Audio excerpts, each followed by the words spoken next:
Very beautiful scene this morning. Hi everybody. This is Djuma Game Reserve and this is our morning drive on a very strange day because it's Friday, it's the 13th and it's going to get scary later. My name is Mark, welcome to Djuma, and I have quite strangely Scott on camera with me today. It's going to be quite interesting. We've only spent a little bit of time together before we went live. We were driving around and I was showing Scott some nooks and crannies of Djuma just before we were taking over from Peter and Hayden. Beautiful and great to be back. It's been a nice little break for me. I've had a good rest. It's nice to be back here at Djuma, and of course being away for a week makes it easy to pick up on changes that one might miss by being here every day. Very much the same as when visitors come back to a place, they see differences where the residents don't really notice them. And one of the most stark differences that I've noticed is the yellowing of the leaves, the fall colors, the autumn colors that are creeping in, and we're not even in April yet, which is very, very strange in my opinion. It's very, very early. This normally only happens maybe at the end of April or even the beginning of May. So cooler temperatures and very dry conditions. I think either we're going into a drought or, well, I think we could probably consider it drought now, because no matter what rain we have now, nothing's going to really grow. We're not going to get good grazing back, and nothing's really going to be able to hold until next summer, because the dry season comes in and of course the colder temperatures.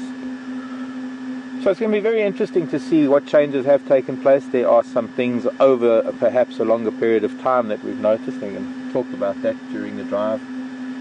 But for now, Alex and Brent are on the other vehicle. Andrew's in final control, and with the five of us giving our full attention to the next few hours, let's see what we can find for you.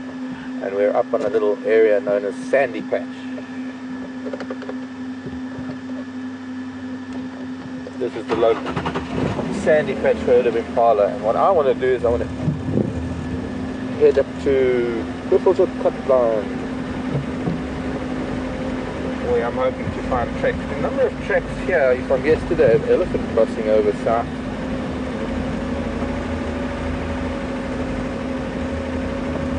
Individuals and small family groups. It'd be nice to catch up on all the happenings around Djuma, mostly by the tracks, apart from what I've been told and what I've read about. Oh, it looks like a herd of buffalo too. Interesting. When was it? Did you guys have a Klambi of Nyani? No, just in the north there was reports of a herd. Other than that, nothing, and that was about 2 or 3 days ago, but we haven't had one on yet. It doesn't look like much, but well, it's about 100.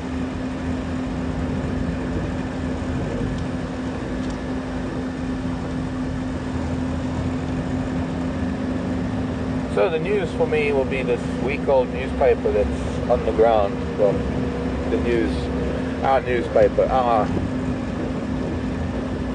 writing on the wall. It's actually on the ground, it's on the roads. And having not had any rain, I guess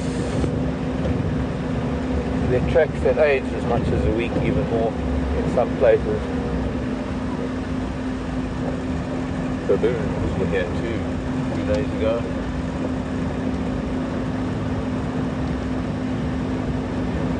So evidently the thumb really needed a rest, so of course Brian had to stay in camp with it, because can't leave the thumb to its own devices.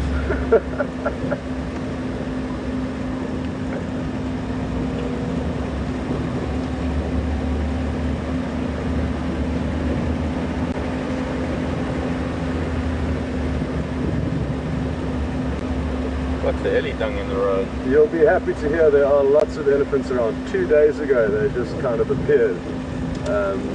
So that's been really great action for us.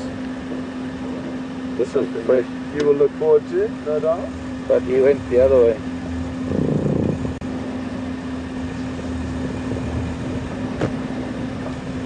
I had some nice ellies. quite also up in the Timbavati, also quite a few. I woke up on Wednesday morning, I think it was. Yes, Wednesday morning I woke up with an elephant at my house. Lovely big bull. Got one or two shots, photos of him. Need to put that on the computer. Hopefully some bulls will be trailing the breeding herds. Haven't seen any this is one personally. here that was walking. And he seems to be on the edge because there were two herds that crossed over south. There's a bird party here. Had a barbet fly off with a family of babblers. There it is. Oh, crested barbet.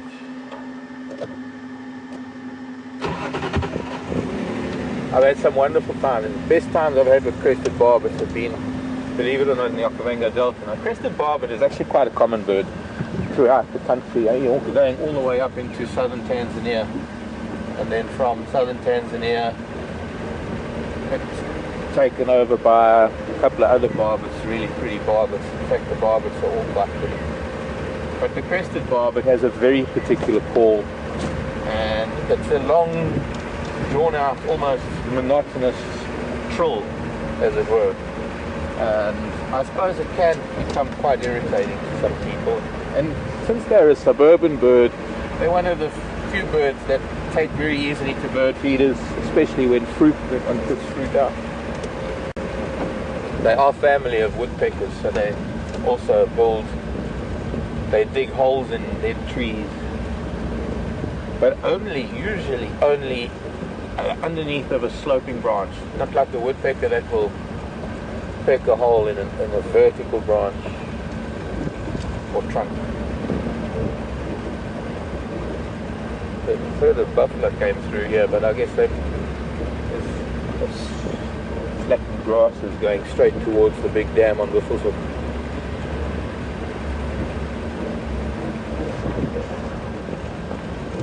Anyway, then that long trill call of the crested barbet is actually a territorial call, as well as they have calls for mates. But sometimes you have different individuals competing with each other, and it's all about the pitch and the tone and the length or duration of the call. I suppose that's what attracts the females ultimately. And so they have competition. Hello, Shrike.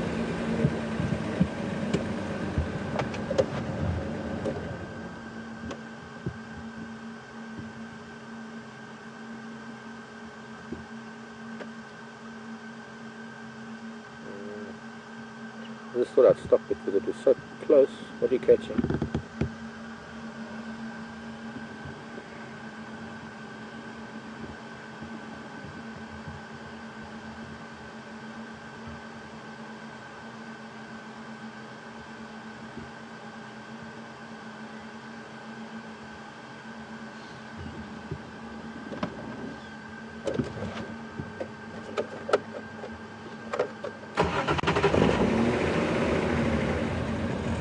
These singing competitions between the barbets can actually get quite intense, and also can be quite funny sometimes because you get younger individuals who haven't quite mastered the art of continuing the call for any length of time, and they stutter. And I think the Okavango, I was running a camp up in the Okavango Delta many years ago, and I had a family of all sorts of different birds, different families of birds living around the dining area, which was just basically slate under big sausage trees. And after breakfast, the barbets and a bunch of other fruit eaters would all come around, and they'd all sit around this very long dining room table to actually take food from one's hand. I'm thinking that these buffalo must have moved well into Buffelshoek by now. They must have come past the water here. Fish eagle's eating a fish. see the fish eagle, Scott? Negative. Off to the left here in this drainage line. It looks like it's got a fish because it's eating something.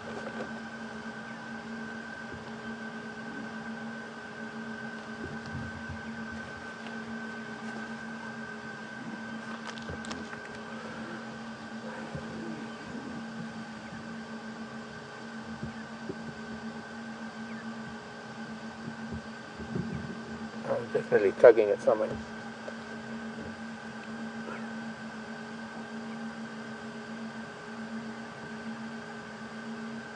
Certainly didn't waste any time this morning. No. The early bird catches the fish.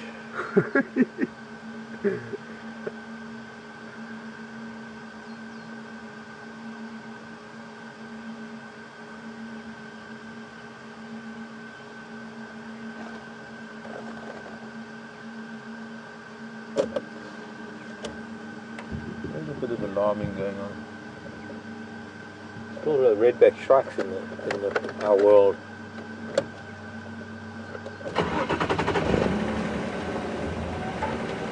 I want to head east. A little bit of pink sky. The moon, no, not the moon. The moon's setting. The sun rising.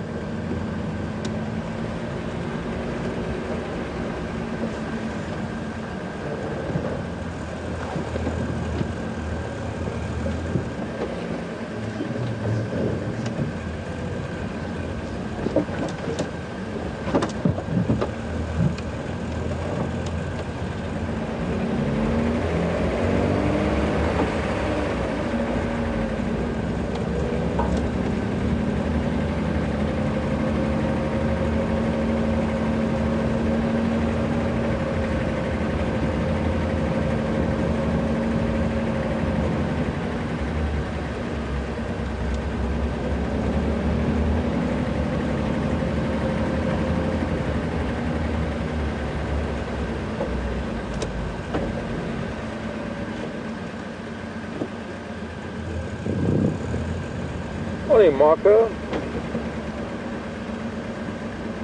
Marco's in New Jersey. That was a big baboon running pretty hard.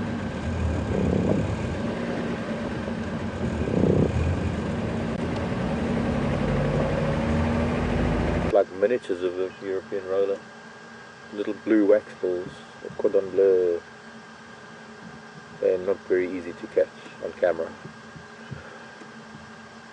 Unless you have a bird bath. I can sit right next to my bird bath and they'll come and drink and bathe. Oh, don't know, forget them. We're on a birders morning this morning. They seem to be very active.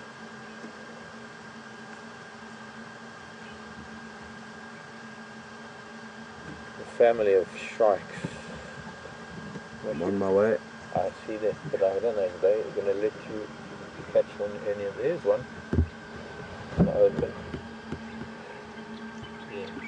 Would it be?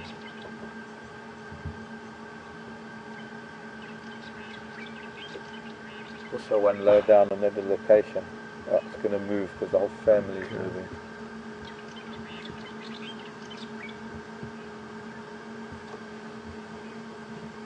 I'm not even going to tell you which shrikes those are. I can maybe get an answer from a viewer. Anyone out there? I've given you a hint, it's a shrike.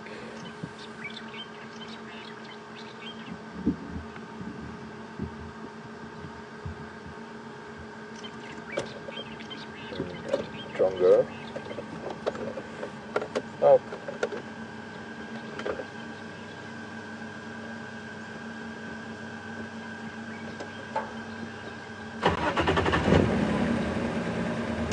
Bye-bye, Roller.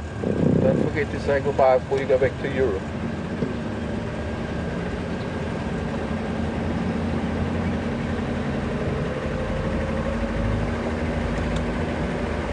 Amanda in Alabama. So, Scott, tell me about this kingfisher playing like a duck. Yesterday afternoon at Buffelshoek Dam, we were just sitting there waiting for animals to come along and drink, and I saw Andrew pan the camera across at high speed. I thought a leopard had appeared on the dam wall.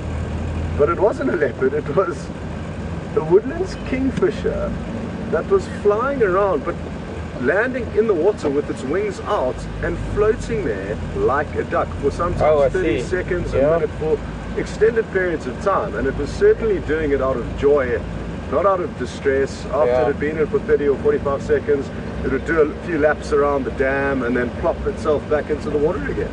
But take off pretty easily from the water. Yes, it had no problems taking off, and it did it consistently. So it wasn't like it got stuck in the water once by mistake.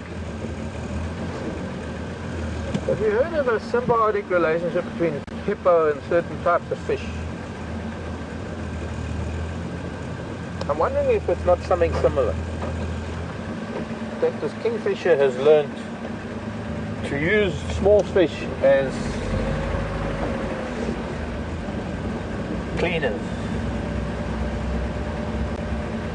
It's an immature kingfisher as well. That I should have mentioned. It's certainly immature. Yeah, it's a new one from the season.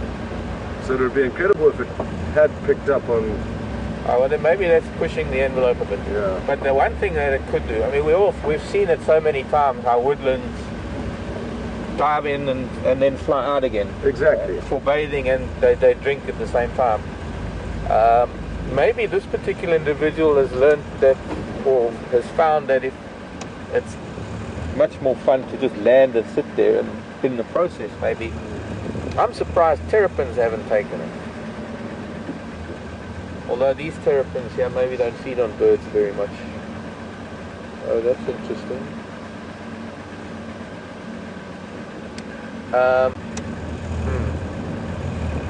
Oh, what's that? See now when there's when there's colour like this with these yellowing of the leaves,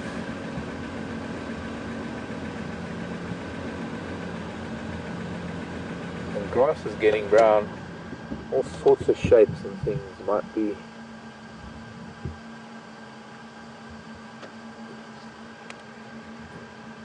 mistaken for cats. White-crested helmet stripe coming in.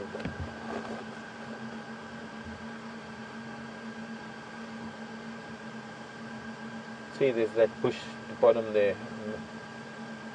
Yeah, the bushes on this road always get me. Yeah. Happy birthday, RC. Must be why there's so many birds out this morning.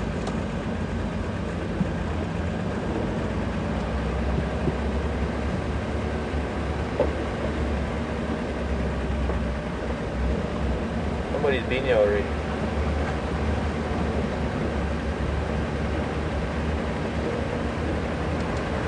Well, as you can see, we've got a bit of a cloudy sky this morning, but overcast, which is nice in the sense that it makes it a little bit warmer than it usually is when clear skies. And we can actually see how the ceiling, what we call it, is hanging. And we look to the east at that little bit of colour in the eastern sky.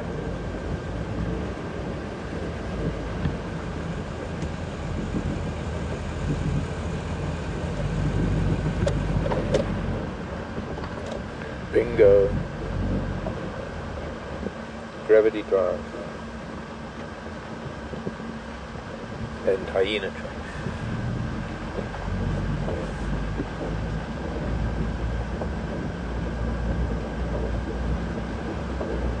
Now, other thing I wanted to ask you, Scott, who saw that Mfezi?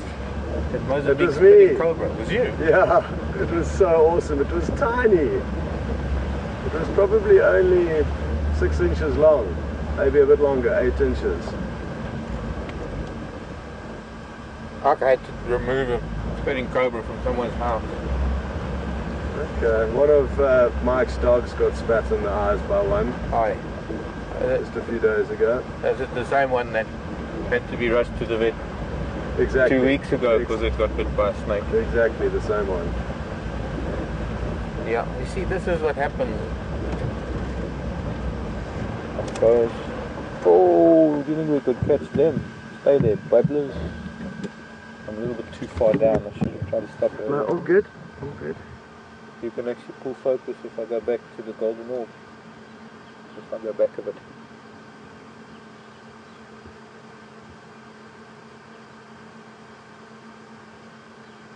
arrow-marked babbler is so called because those little markings on its chest shaped like arrows. Well, I suppose it wouldn't be shaped like crosses if it's called an arrow-marked babbler.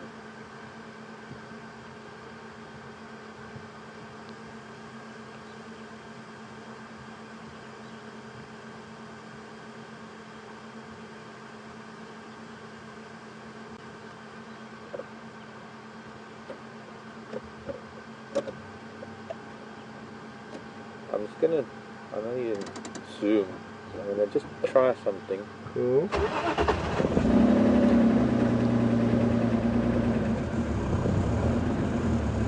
Sarah in California. Oh, there. Well, I tried.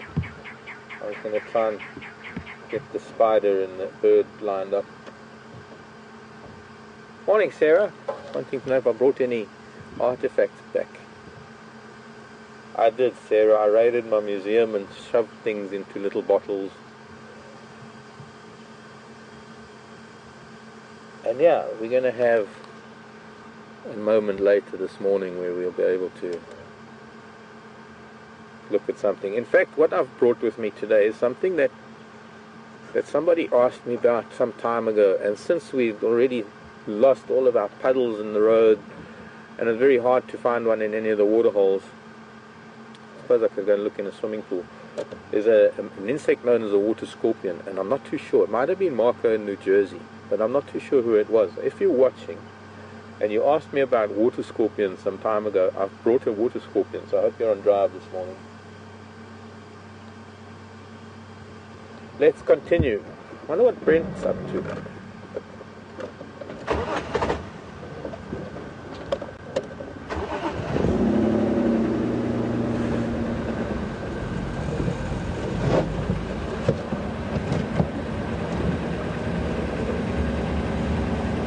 Now the house that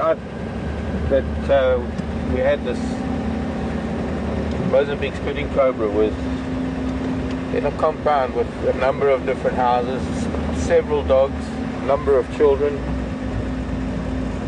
and well, just generally it was a closed space. So you know what it's like with the Mozambique spitting cobra.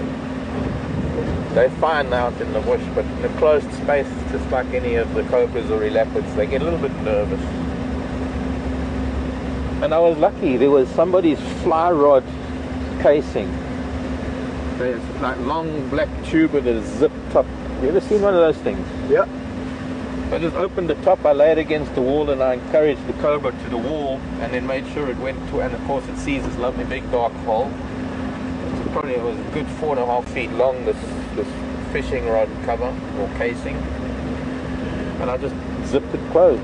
It's actually the perfect tool for the job. It spat once, but it was a bit weak. It couldn't even reach me. But that's because there was a mop in its face, I suppose.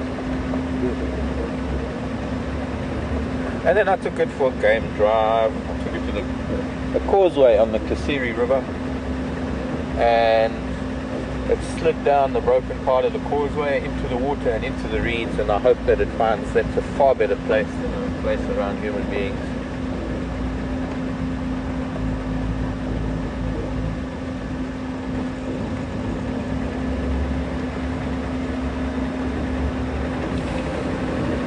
Smelling damp, eh? Down here it's in the drainage line. It's quite damp.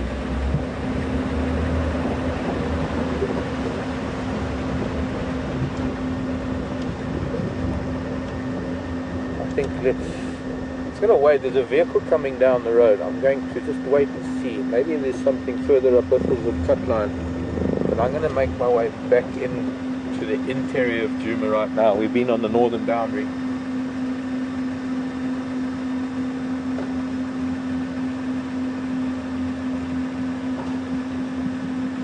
What is...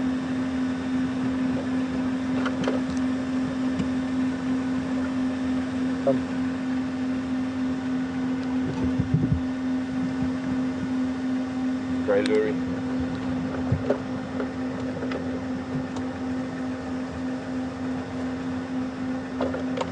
want to ask, this is a main access road, so there's a vehicle heading out of the park today.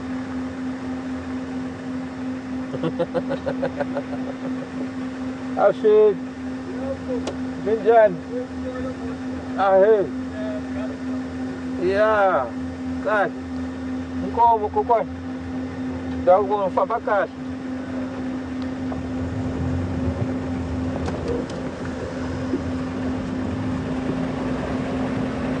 Saying there's not much noise. The action was quite evident. Nothing I'm looking at that time. So I'm going to make my way south. We're going to go past our local watering hole. I don't mean the local pub, I mean the animals watering hole. Djuma Dam, Gowrie Dam, Djuma water hole.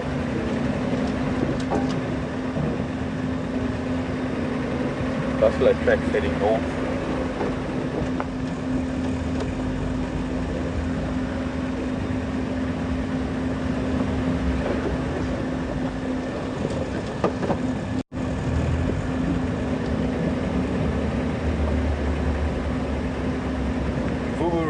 Mvubu is the local word for hippo. It's spelled M-V-U-B-U, Mvubu. And this is actually an old, or rather ancient hippo path that was turned into a road. And a lot of roads have been put in places where there was nothing before. But sometimes one puts a road where there is a natural animal pathway already. And so sometime in the past,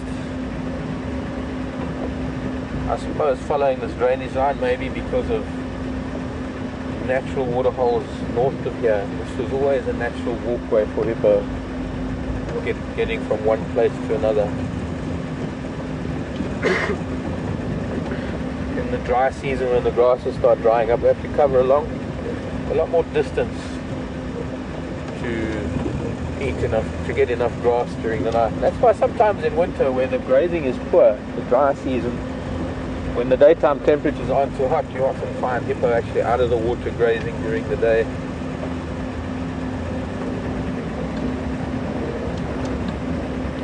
Quite a common occurrence along the Zambezi River.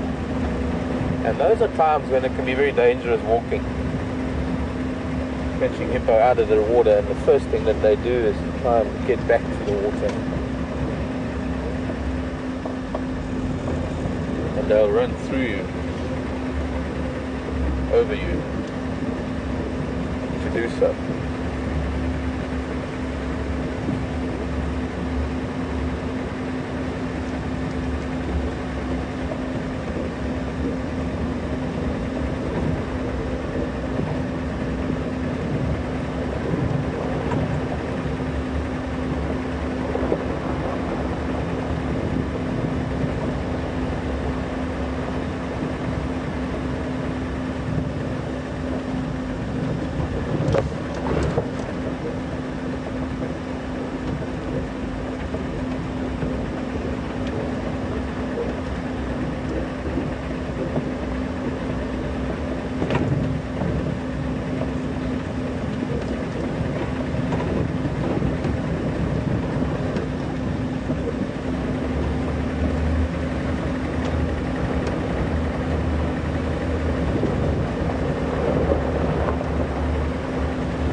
Have you had many cloudy mornings that burn open?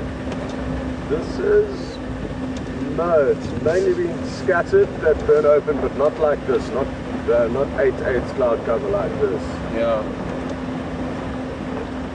It's been typically partly cloudy and then getting sunny. It was windy for the first few days that you were gone, so that kept us cool despite the sun being out. Yeah. It was really windy. Yeah, there's been some nice breezes. And with that, isn't that much different further north? It is just a little bit drier where I've been in the Timbavati. Not very much. Let's take this. No, we better the dam first. I'm gonna make up my mind. It's been the odd morning, and it started off lovely and sunny at the crack of dawn, and then clouded over a little bit, but then burnt away. But it's just a dry area, it's a lower rainfall area, and of course what happens is you need moisture to attract moisture. And so up north, for those of you who are not too sure where I'm talking about, north of the Sabi Sand you get Manyeleti, and then north of Manyeleti you get the Timbavati going into the Umbabat, and then that leads into the Olifant region of the Kruger National Park. But there's a gradation in rainfall, annual rainfall, starting with probably around 500 to 600 millimeters here, and only 200 to 300 millimeters up in the northern Timbavati. One of the last redback strikes. They should be starting to go back north soon. There's a garden or? Yeah, I saw that. Hastily trying to retreat from its web, and it's far away already. She's gone up onto the... This web is on the top of a termite mound between two bushes, and it's got to be a good 12 feet away from the vehicle, and yet she felt the vibration of the vehicle and escaped the web.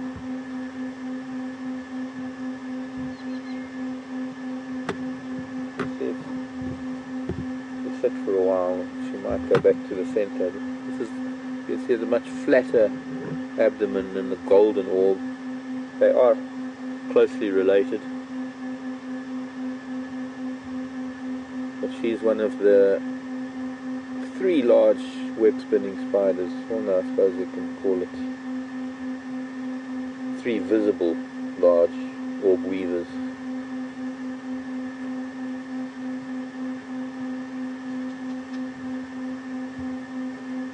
Golden orbs, garden orbs, and bark spiders. There are some other very large web builders, but some of them are more reclusive. One doesn't see them very often.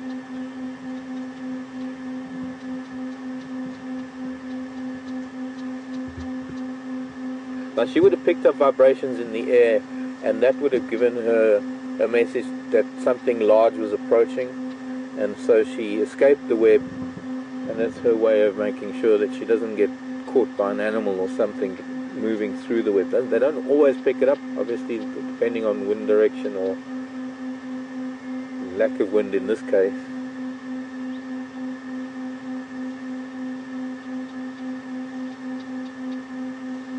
It's another spider that spins a permanent web. She doesn't build it every day, unlike the bark spiders that build every night.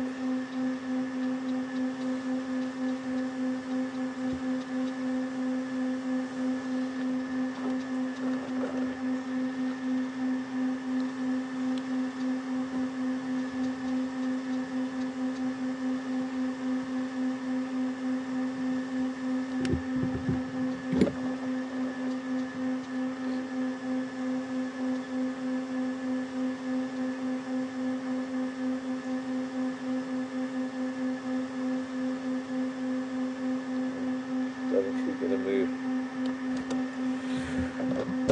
but we are. Interesting, we can remember, but that the web is there.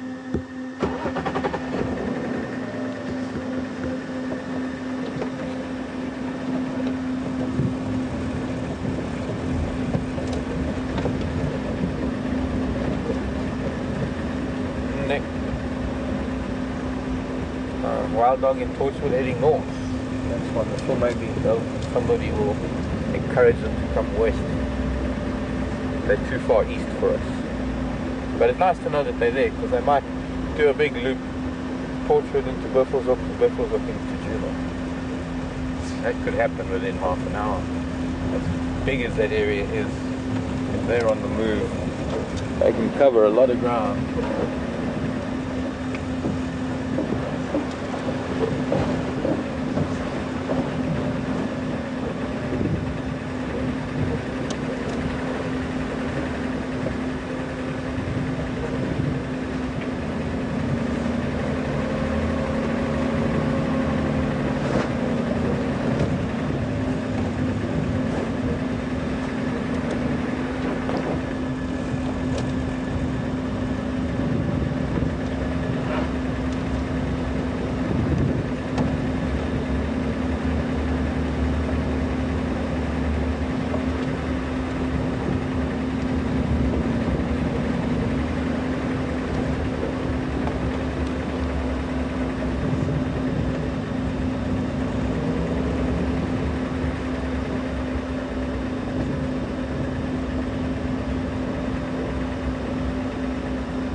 Goslings are back. Those are different goslings. But there's 7 of them. And they're too small to have been the Gari goslings. So those are still youngsters. No, or is that an adult? No, it's an adult and 6. What am I saying? What am I seeing? Or what am I saying? Francolins are complaining about something too.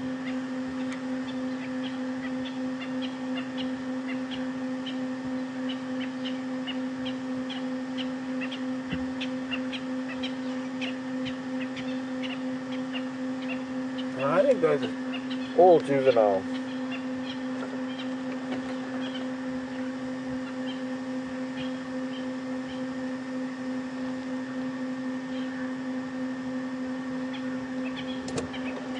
Go forward a little, people can see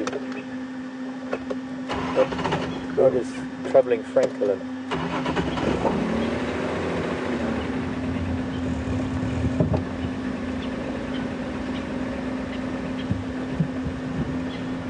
Morning hippo and buffalo.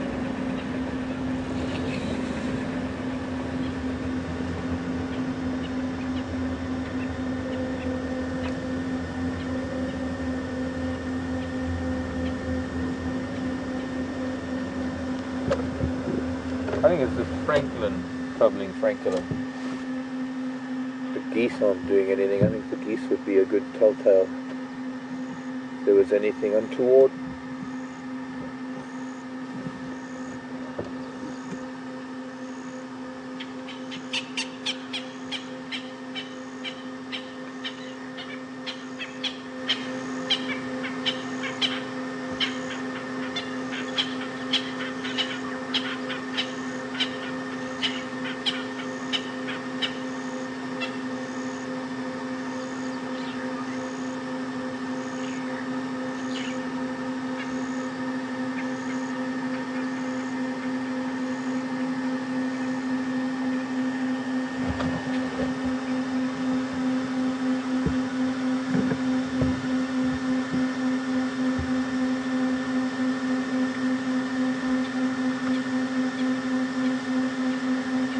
Didn't she have a baby? Or wasn't there one with a youngster here? There has been with a youngster here, Mark, that's correct. So the baby could pop up.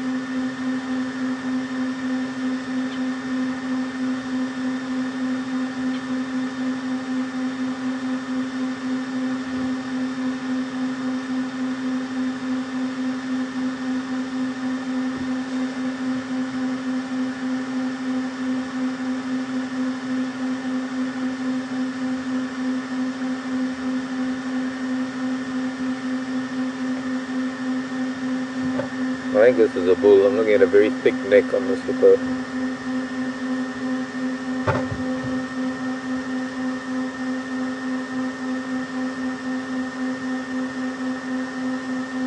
It's a very peaceful morning here at Gari Dam.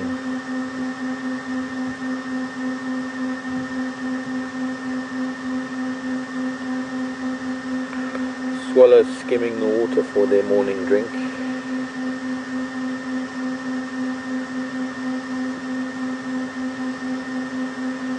I think the hippo is about to do something. What do you think? Sorry, I've been watching the buffalo. It's going in circles.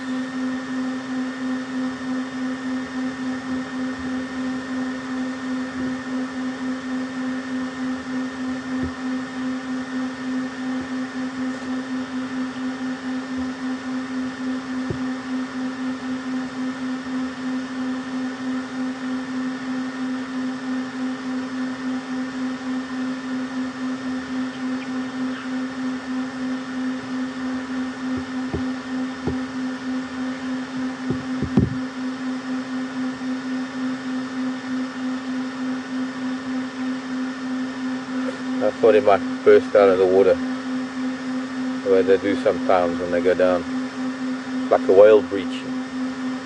I agree though, it certainly does seem to have something planned. What it is exactly, who knows.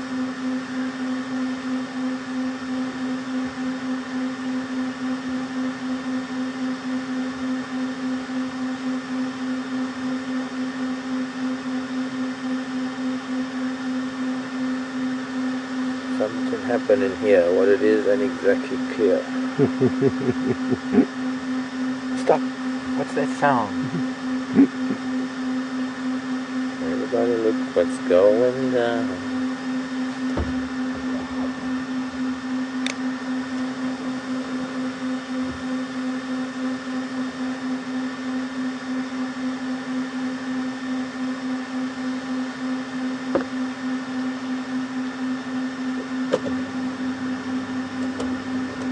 Onward ho.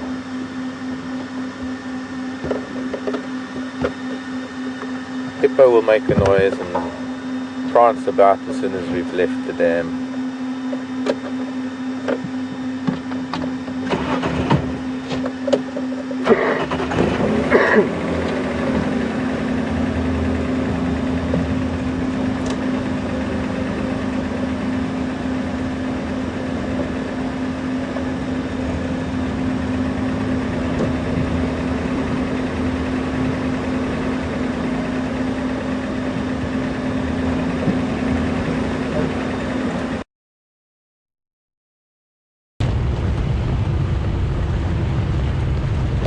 Morning, guys.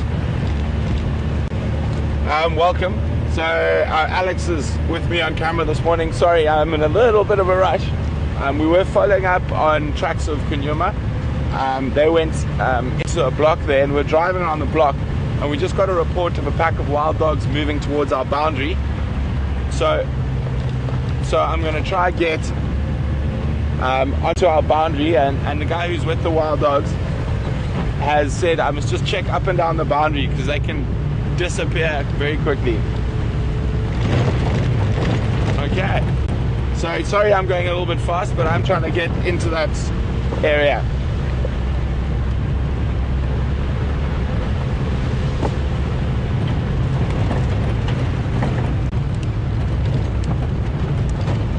Sorry I missed that update.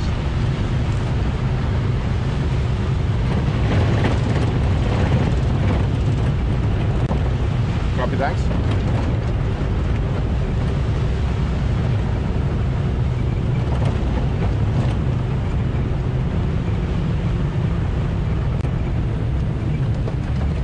So we're on our eastern boundary now, and I'm just going to check the road that they said they were last seen on, heading this way. Sorry guys. So a bit further to our north.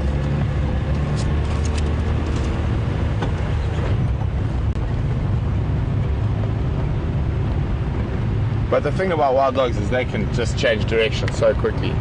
So they were probably about a kilometer from this boundary, but they move so quickly and whatnot. So that's why we decided that the leopard probably hasn't moved too far. We can go back into that area and follow up on the tracks a bit later.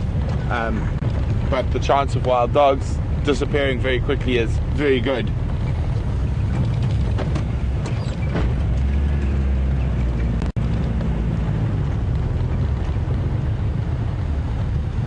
We've got a herd of zebra, a wildebeest, and 2 waterbuck.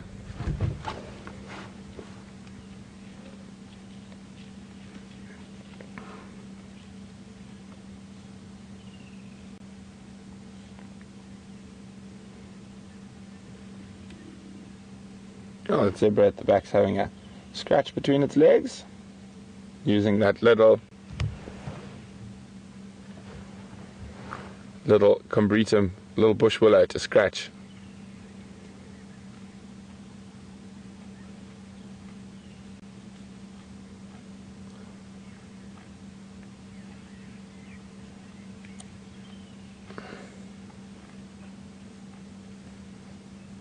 Guys, we're not going to spend too much time with the zebra and stuff now.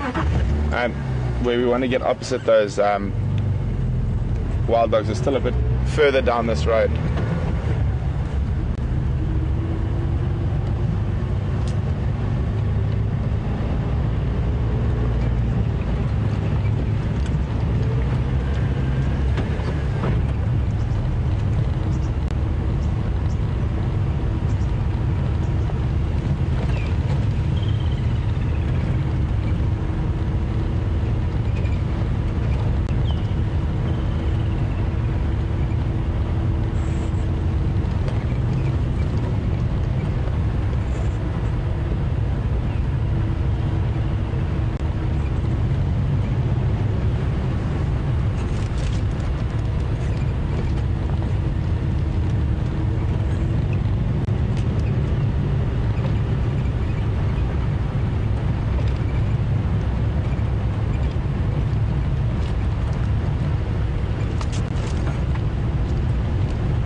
Ephraim come in.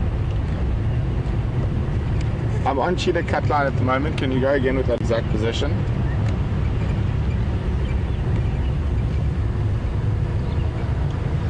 So confirm which road junction it's near.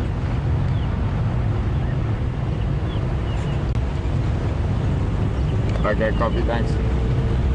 I'll follow up there for the moment. He's got a snake. The snake eagle's got a snake, but he's flying and he's gone. Damn it.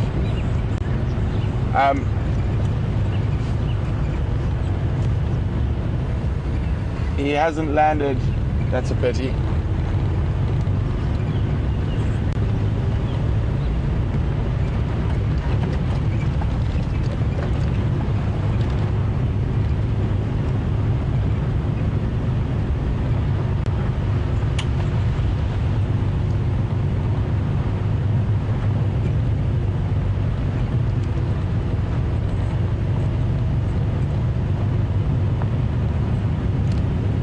So we're checking very carefully for tracks now. Even though the wild dogs were seen much further to our north, we're going to keep checking. At the moment all we got is elephant tracks on the road.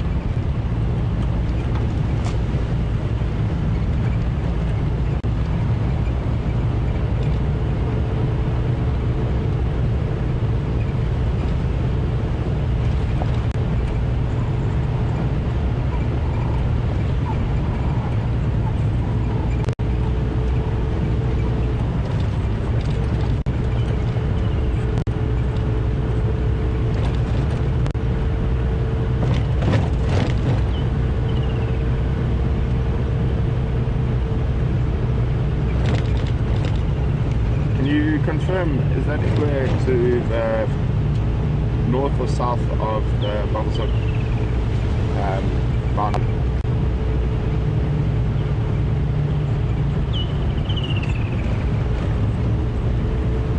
Copy, I'm on cheetah cut line and moving in that direction. I'd like to take a position if there's one available. Copy, thanks.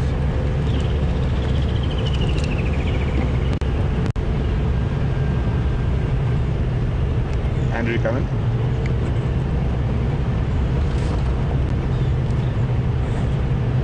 Andrew, just update Mark. They've lost those wild dogs somewhere in the block. They're trying to relocate. There's been a leopard found on the road I'm on at the moment, so I'm going to make my way to that position.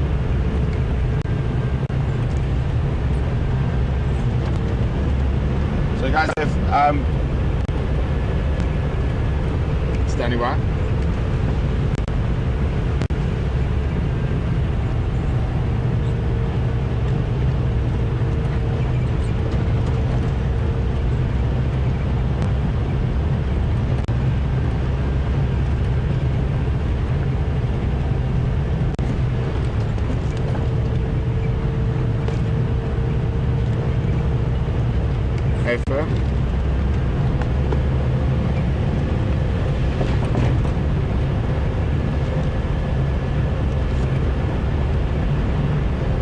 So guys, sorry about the radio chatter.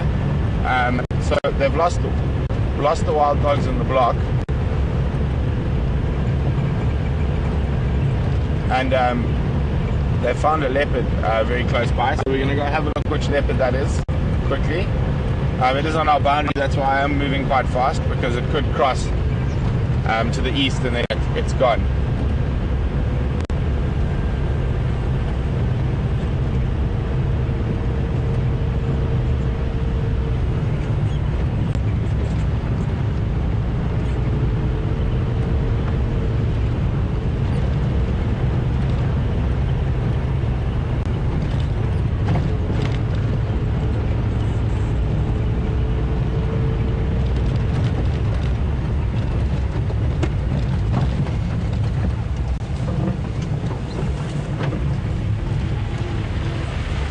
Johnny, Ingwe.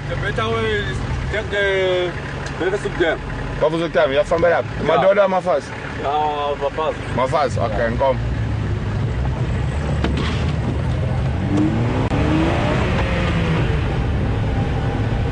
Sorry guys, just hold on for a second.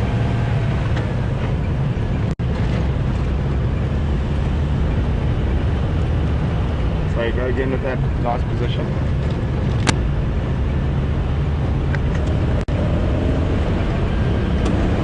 Sorry guys, we got a speed. The person who's with it can't cross into our land, and the leopard's crossed into our land, so obviously it's going to be much easier if we get there and know the exact position where that leopard's crossed into our traverse area.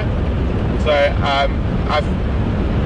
please forgive the speeding at the moment, but we want to get there so it makes it a lot easier for us to find the leopard.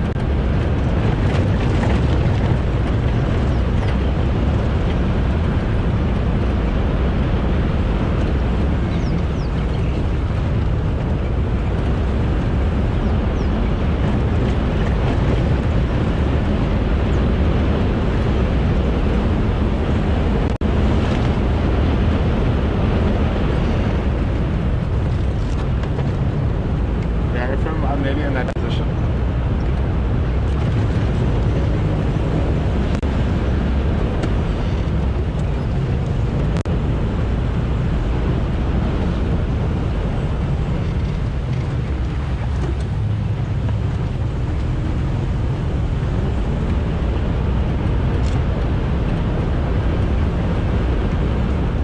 Station with that incorrect confirmed best access is Buffalo, east.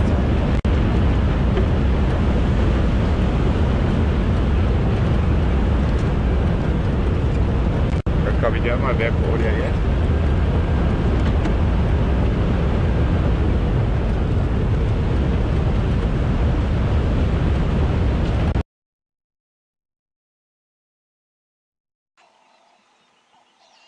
Quite often what we do is when you can't see a vehicle and the bush is quite thick, we'll switch off our vehicle and they'll turn on their vehicle, and then we will get a position to work from.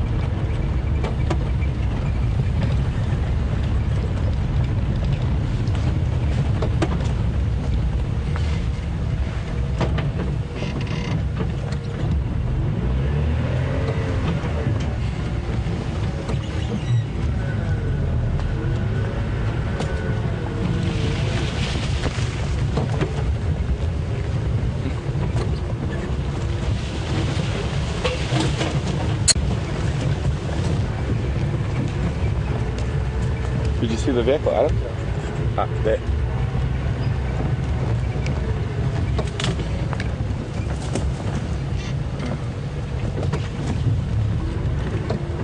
Where did you see the car? Okay.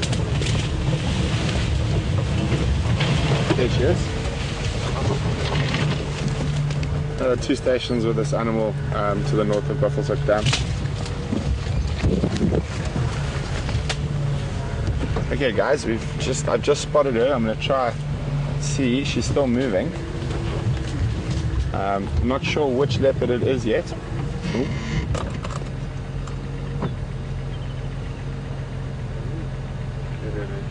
No, I just disturbed the bushbuck, so that's why I'm stopping.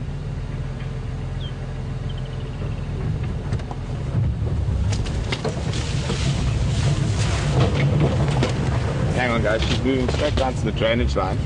Fortunately, after following Mvula and doing a lot of tracking around here, I know some secret shortcuts to get into this drainage line.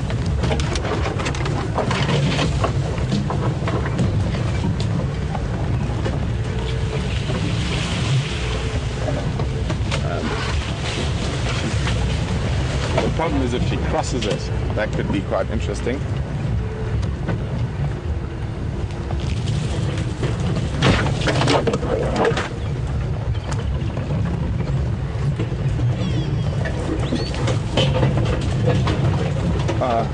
We're just going to get we've got a view of her here. Not sure which leopard it is yet. We'll try to stay with her, but she's crossed the drainage line and it's quite steep here. But I think we might be able to follow her from this side. So thank you very much, Sean. She's just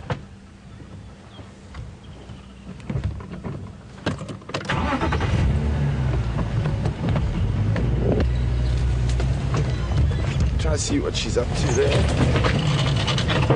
I've lost sight of her.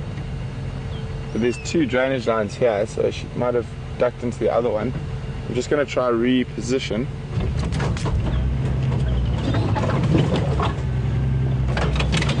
So we can see a bit better. Can you see her, Alex? Ah, I've got it. She's moving parallel to us.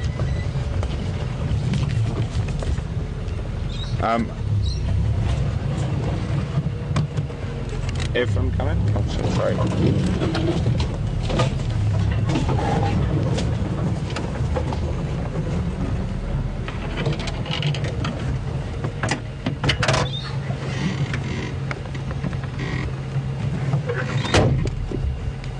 Ephraim, what's your position?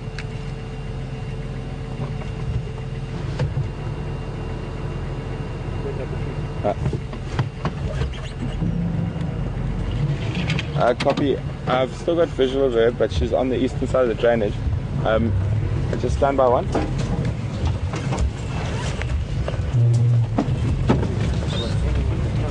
She might be just cleaning her doors. I can't see her.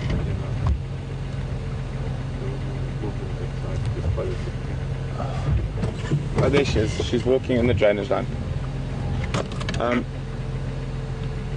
Guys, we will try to get a better picture of her shortly, but she is moving through some very difficult terrain. I'm trying to see which leopard that might be. I'm not sure.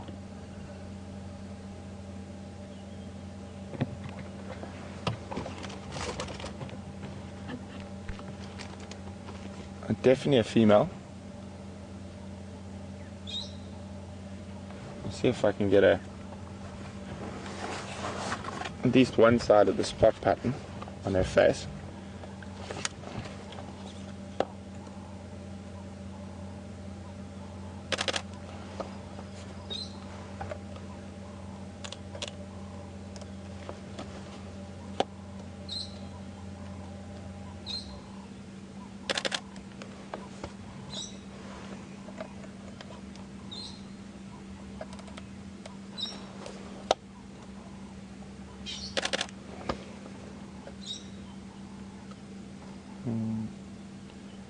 Looks like a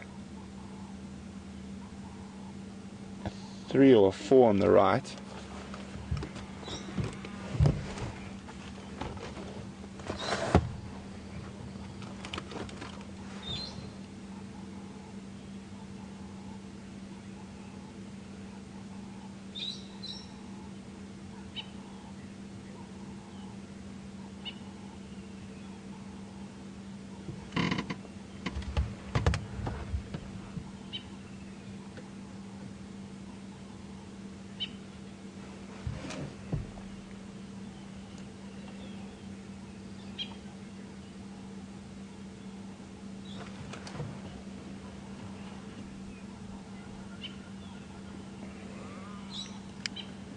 Ephraim, she's now mobile south in the drainage line.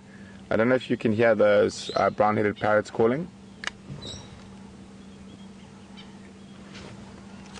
She is probably 30 meters, 40 meters, but in the Shkova from where those brown-headed parrots are calling.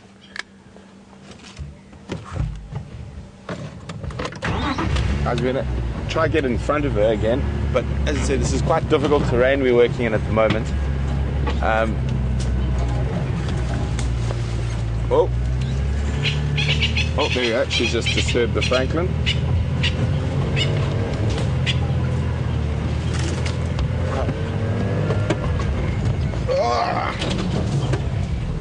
Another leopard giving my arms a workout with all the turning.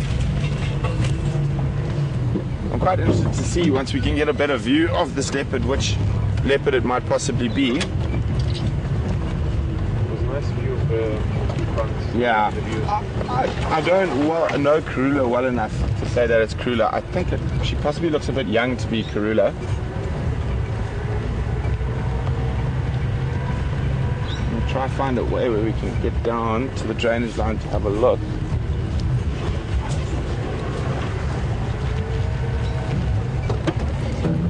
There, looks like a spot.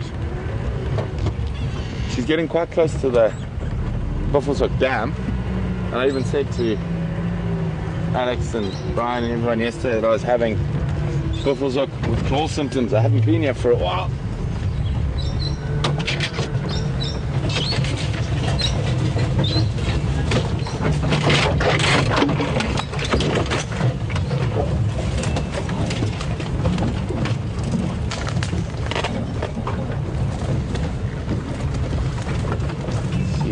Hopefully she hasn't managed to get ahead of us.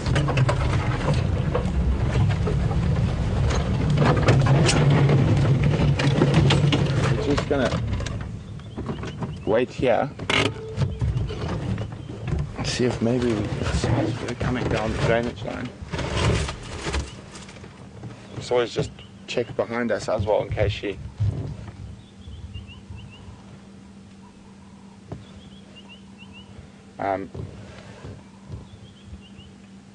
she could come out of the drainage line and move behind us, so we're just going to stand by. Oh, there we go. I've got a visual of her. Very, just a brief visual. There from coming.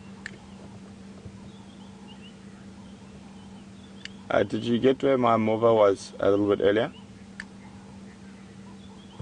She's come out of the Shkova on the eastern side, still mobile south.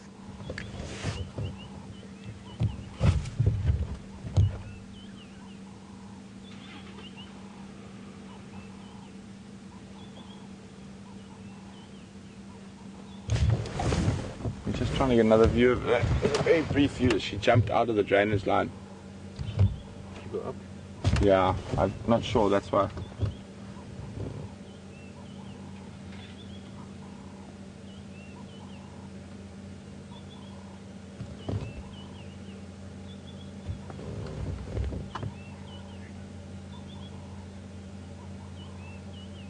There she is, I think. Yeah, to see her tail.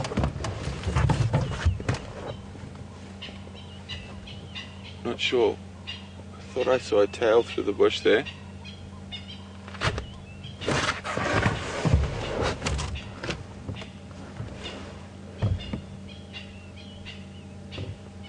Trying to see if we can get through here.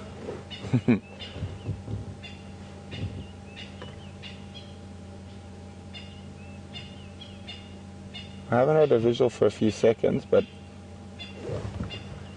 there she is. I've got it. She's moving directly parallel to us. Alex, if you see this big tree, just to the left of it, through the thicket. Moving very slowly. There she comes.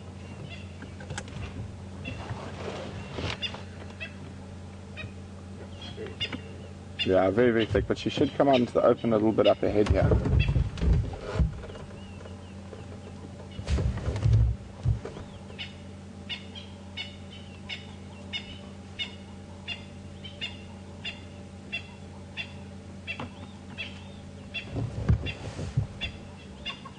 So she's just behind that thicket at the moment.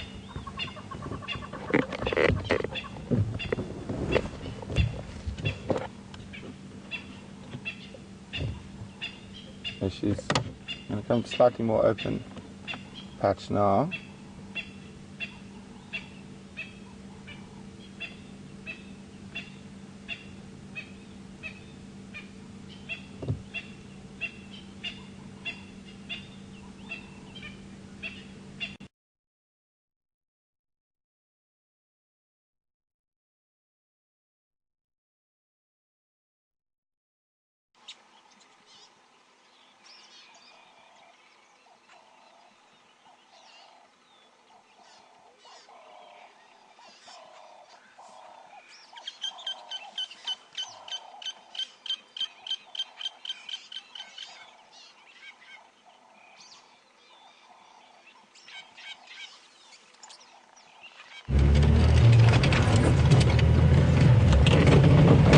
So guys, we're back. We've just lost visual of that leopard again. So I'm going to try see. No, there's unfortunately no chance for us to get through here. I'm going to try find another spot where we might be able to get through this drainage line. But I said this is a very difficult area we're working in at the moment. We could have actually got through there if there wasn't a fallen down tree. No, we're not going to get through there.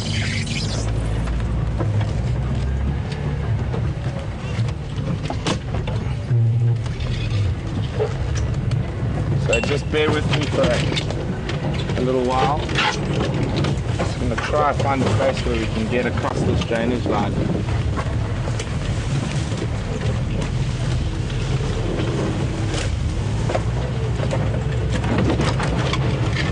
Very steep and narrow drainage line makes it quite difficult.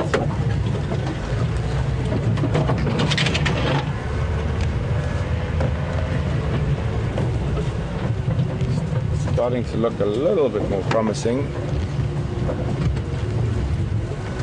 Little spits of land coming into the drainage line here.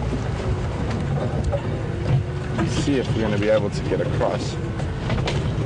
Or maybe just up the drainage line in ours. That could be a possibility as well. We're very close to Buffalo's Hook. Whoa, can you grab that there, please? Thank you.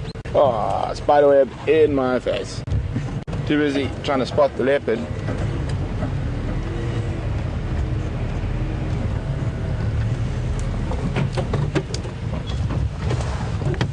How much space have I got that side?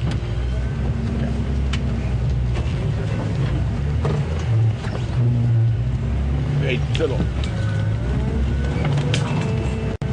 tight angles we're working with. Oh, this is gonna flick.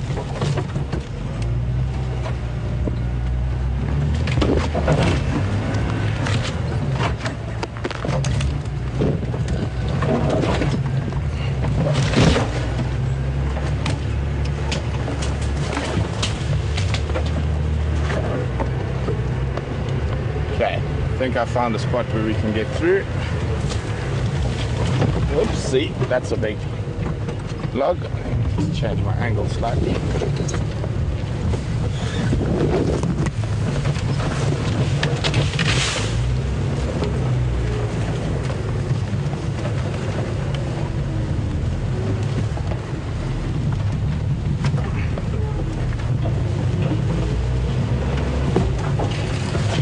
The last place we saw her was going into this little dip to our left.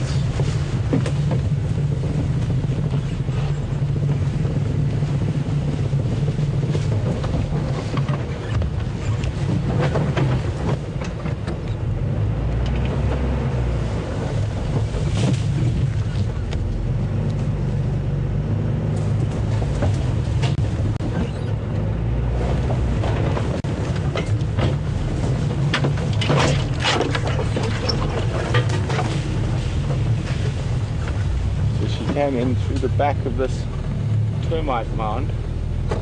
Just listen for a second.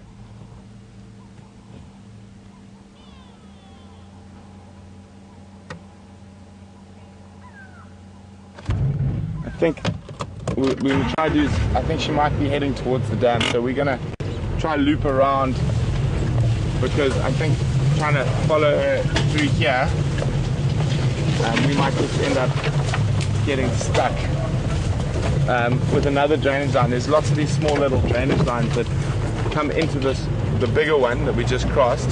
Oh no, we found it. Haha. That was lucky.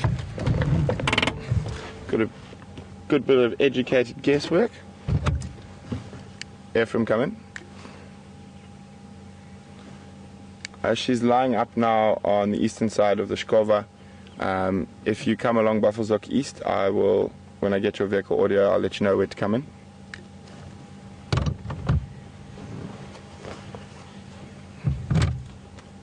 Yeah, it's pretty good. She's lying on a elephant path.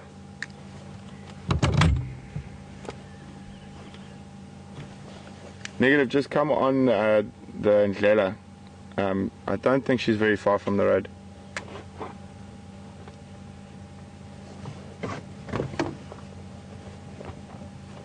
So now when she looks at us, we can start trying to figure out who it is.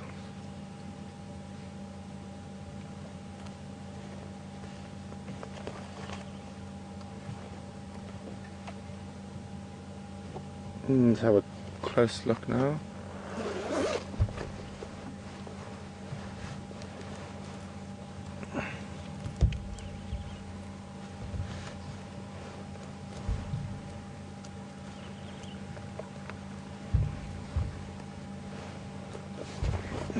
Oh, it suddenly got warm after all that.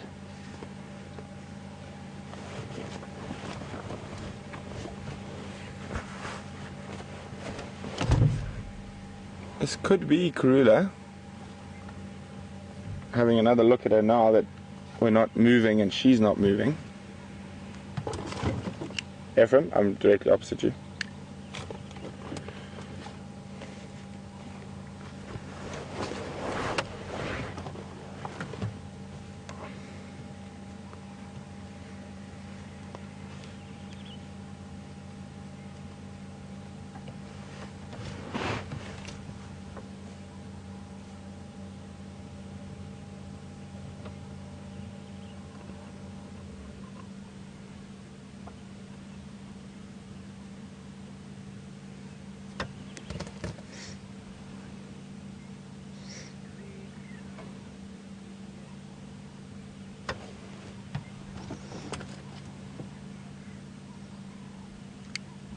Ephraim, I think your best visual if you go past me a little bit and then come in just to the other side of that big knob thorn in front of you.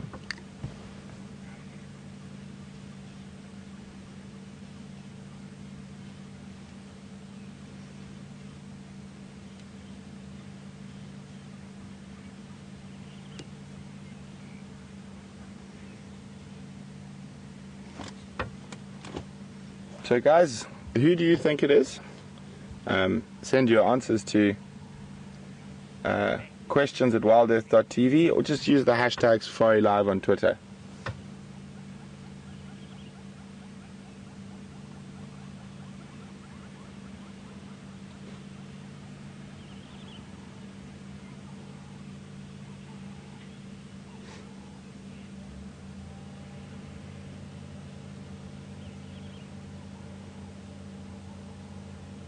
Nice cool morning, so she might get up again.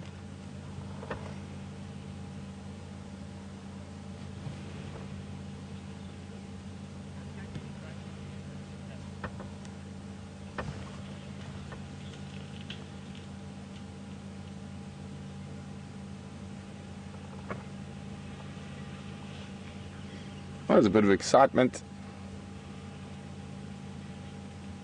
Bit of excitement this morning. Following up on her. Oh. She's getting up again. Ephraim, she's mobile again.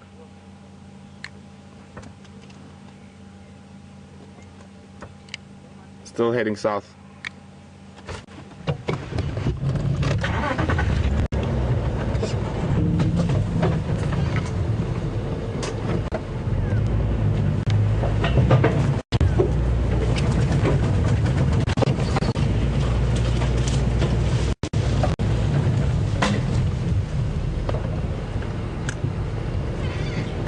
I've got a stick stuck.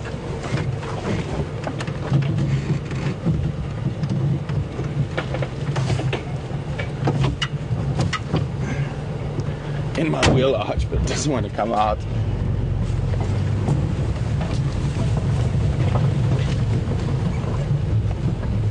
Just watch out for those very sharp thorns on the left.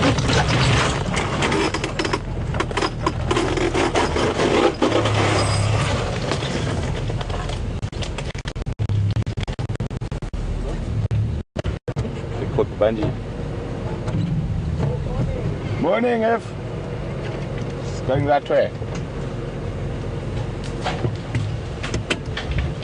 Good?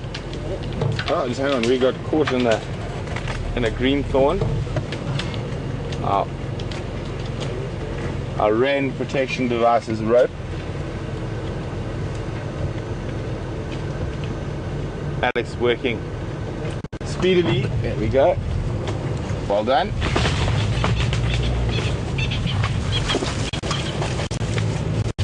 Oh, there goes my earpiece.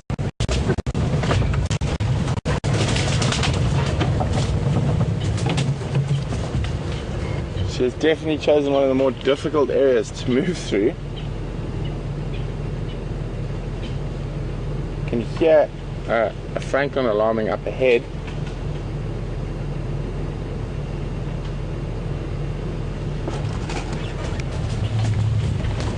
So Andrew, I can't hear you at the moment. Just give me a few minutes to get out of here.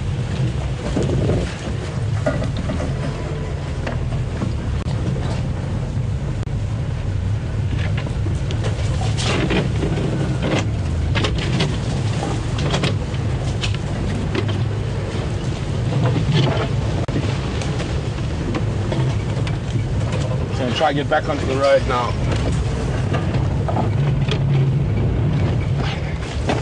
Oh.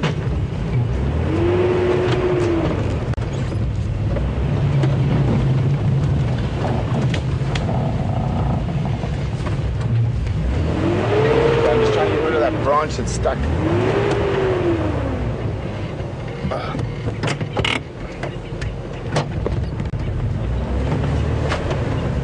Not yet.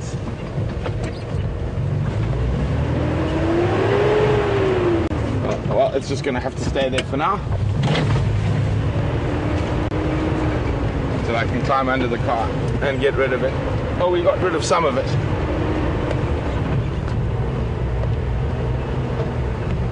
Ah, there we go. After taking us on that wild goose chase through the bush, she's now come out onto the road, and it looks like she's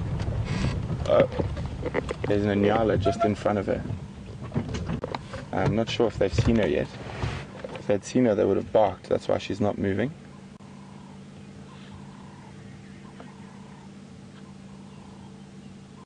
See how slow and deliberate her movements are when there's a prey species around. I always love how the tail keeps moving though. It's almost like the sign of ultimate concentration. So the Nyala are 25-30 meters from her.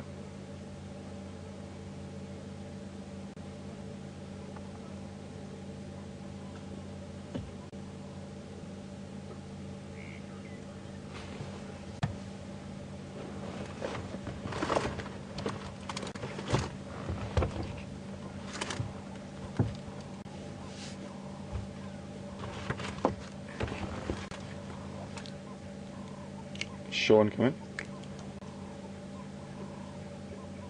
Sean, come in. The amnesic Kaya that is active at the moment is Rebecca Zoe's.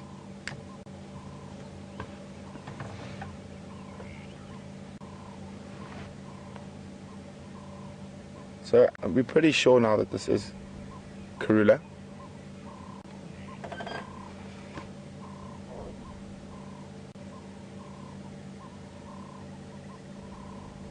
So there's a Nyala just behind a spikethorn thicket that's in front of her.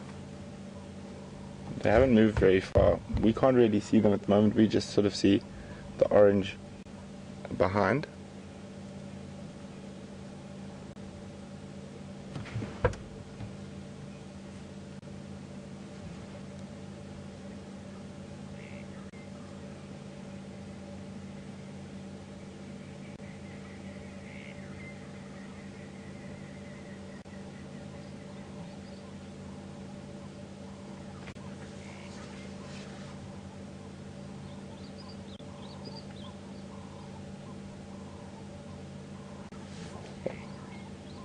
So there's the Nyala.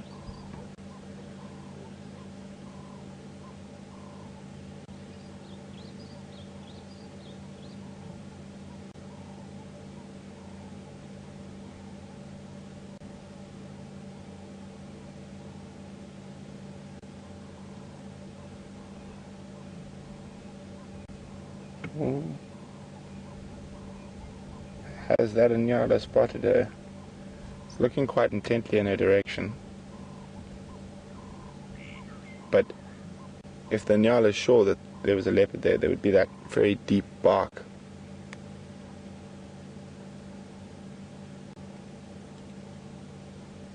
And with lion and leopard, their success rate is only, depending on the area, it varies a bit, but let's call it an average of around 20% of all hunts are successful.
So if the Inyala move or look away for long enough, that's when she will change position.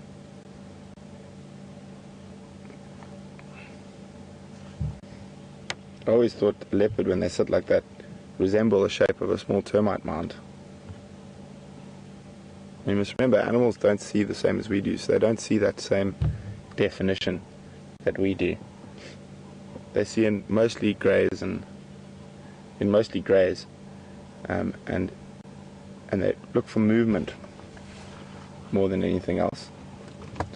That's why Karula is keeping so still at the moment.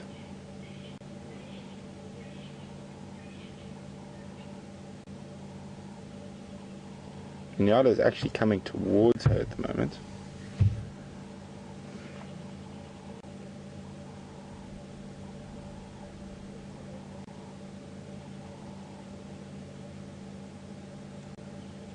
There's the tail again.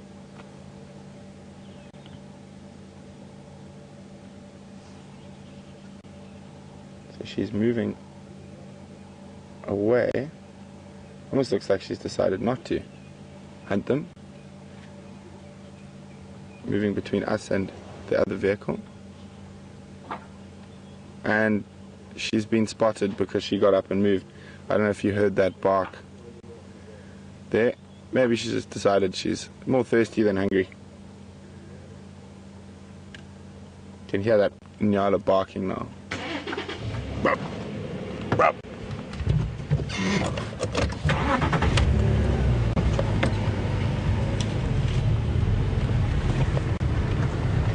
Oh, good to see. I can see there's also a branch stuck under the other vehicle, so I'm not the only one dragging a tree with me.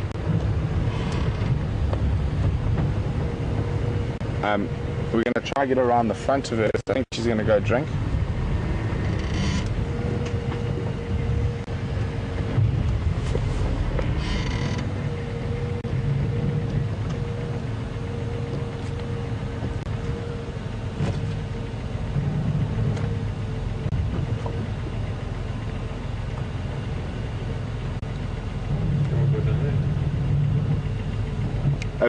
Yeah. If we can get round to the torchwood, you can normally get a good view from if they drink in that corner.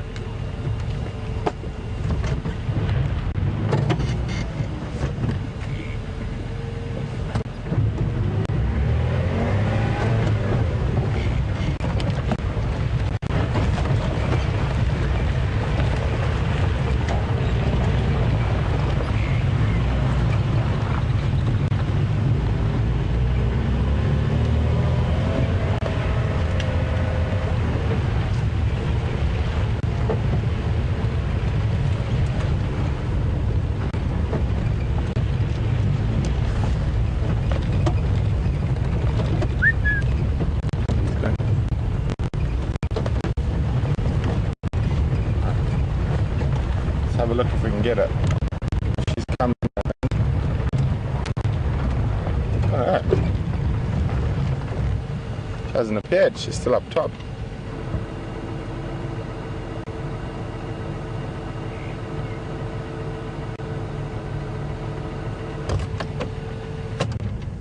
Just gonna stand by here for a minute. She might come down.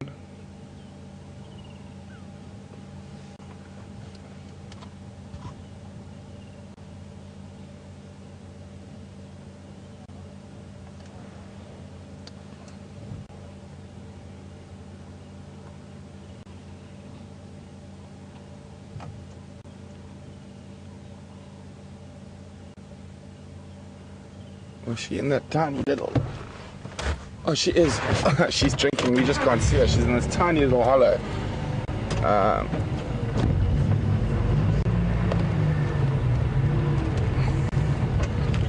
And I'm just going to see if we can get a little bit closer.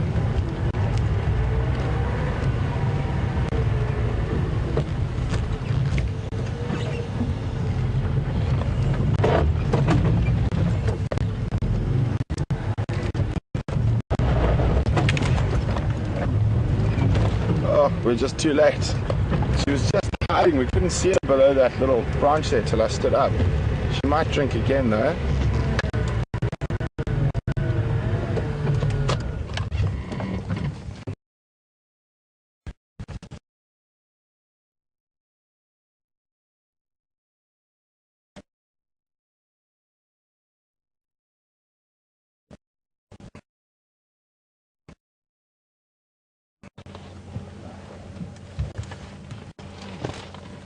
Yeah, I know, but I don't think there's much we can do about it. Hopefully she moves through to a better area. And here is the queen of Djuma.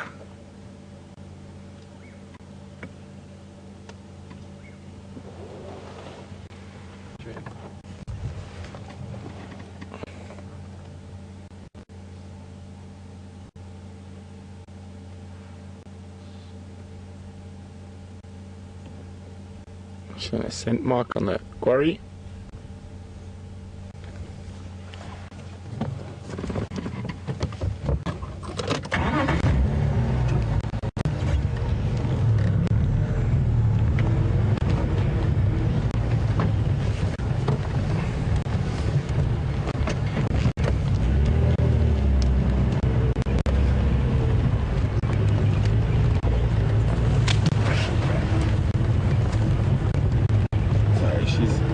Get around to where she is.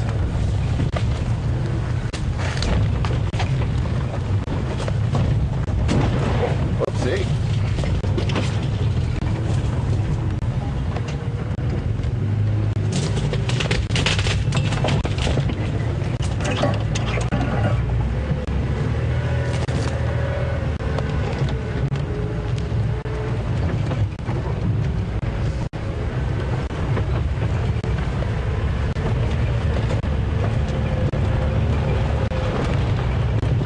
Check the tires that side for me, please.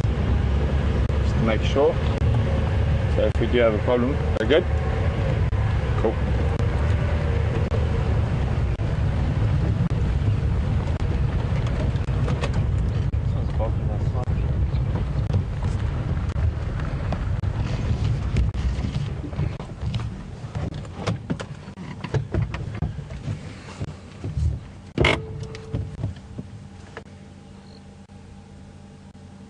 She looks like she has fed quite well in the last couple of days.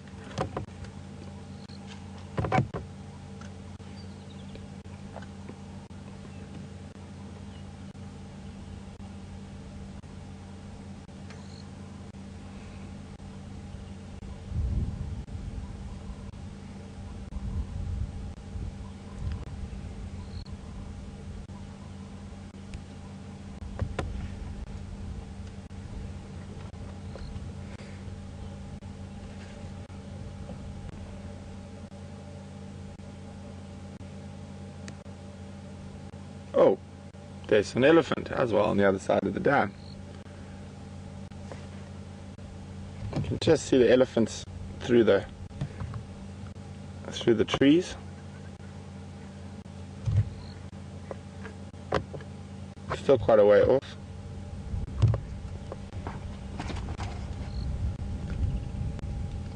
One station with Karula, Buffelshoek Dam, space for 2.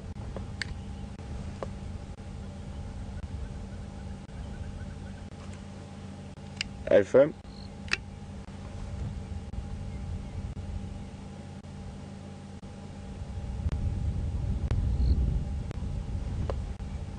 Copy, no problem.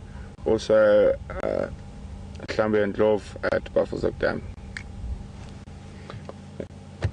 There's a herd of elephants, looks like they're coming down to drink as well. And we've got some buffalo bulls. So we've got leopard, elephant and buffalo at Buffelshoek Dam for the second time in 10 days. The last time we had that was with Mvula. We're just going to move a little bit forward so Alex can see where the elephants are.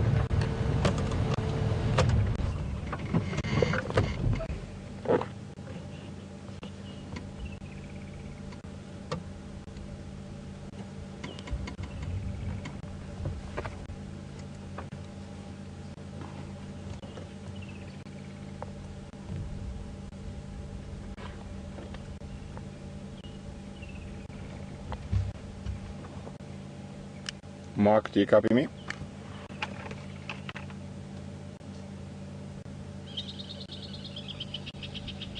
Oh, squirrels just spotted Karula. And that, yep. I love the way when they've been spotted by something, the tail goes up. It's like, okay, you can see me. You can see me. Please stop shouting. Just gonna scent mark on that. Check your head. Yeah, the Nyala spotted her. She's now still mobile south along the eastern edge of Buffelshoek Dam.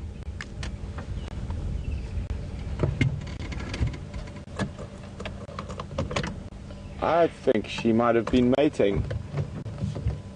If you have a look carefully when she stops again, maybe we can have a look. It looks like there's some bite marks on her nape that could easily be from a male while mating.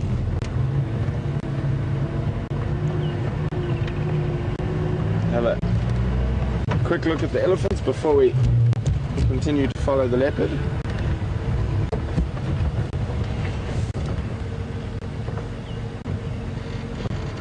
So they're on their way down to drink. And then we've got about 5 or 6 buffalo bulls.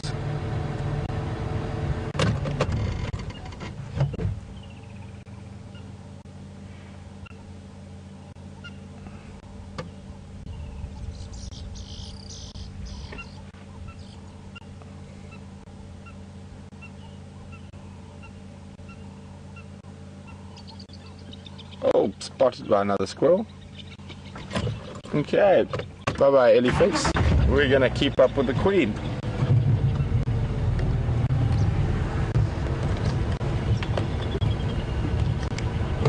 Andrew, what's Mark's position?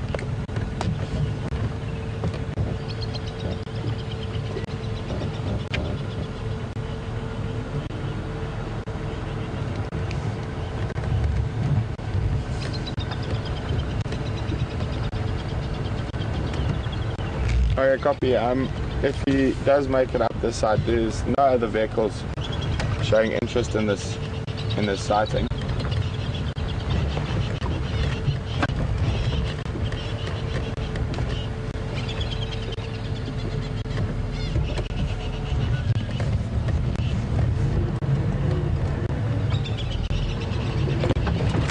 See?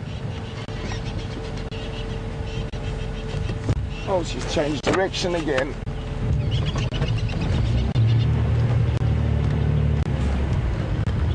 There must be about 8 squirrels at the moment shouting at her. Why do they shout? I mean, leopards don't eat squirrels. No, they do.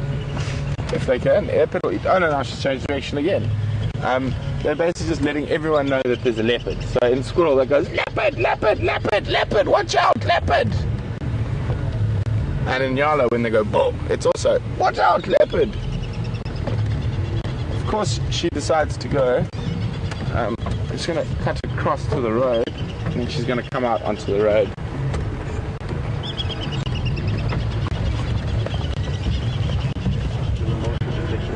Yeah, exactly. Very well described. Squirrels are like little motion detectors.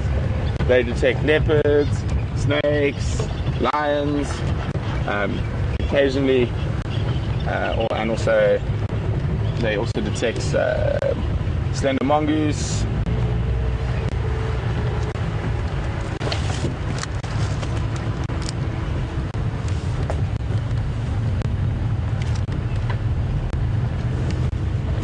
Karula is now mobile south on Inyala Road north.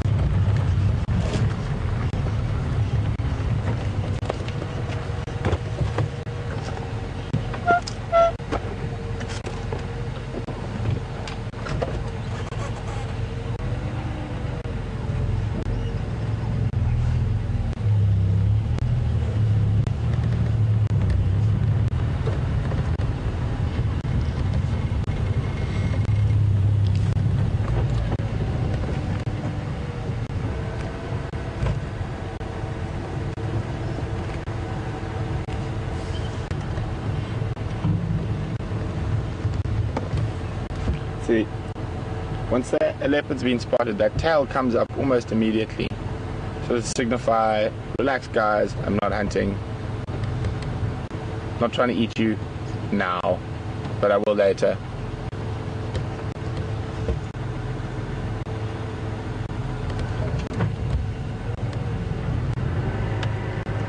Doing in there.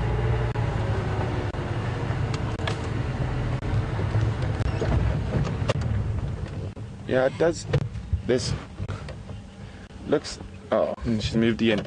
On her neck, it does look like she's got some nape bites. That could be from mating.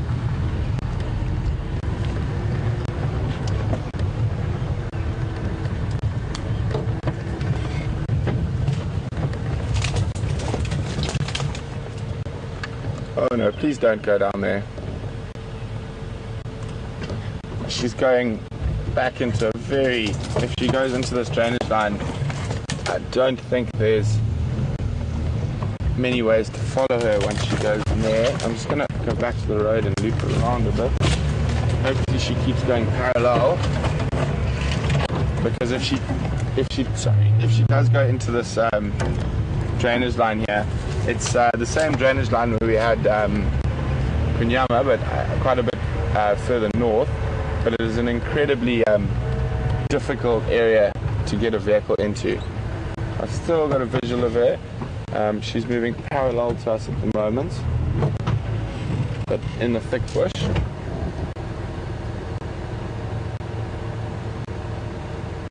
Oh no, it seems like she's turning further west into the drainage line. I'm just going to try to see if there's a way to get in.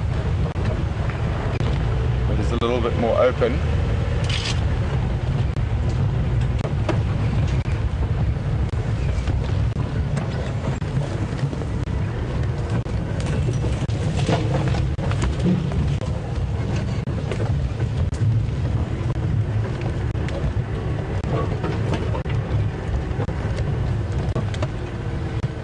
We're hoping she's going to keep on this. Oh, there she is. She did. Just that. She's kept on this big elephant path that runs parallel to the road.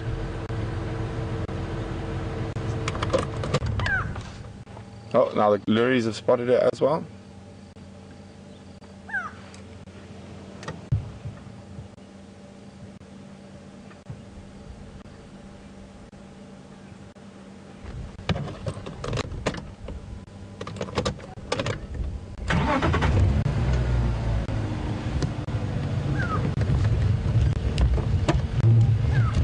Good morning, Jennifer from New York.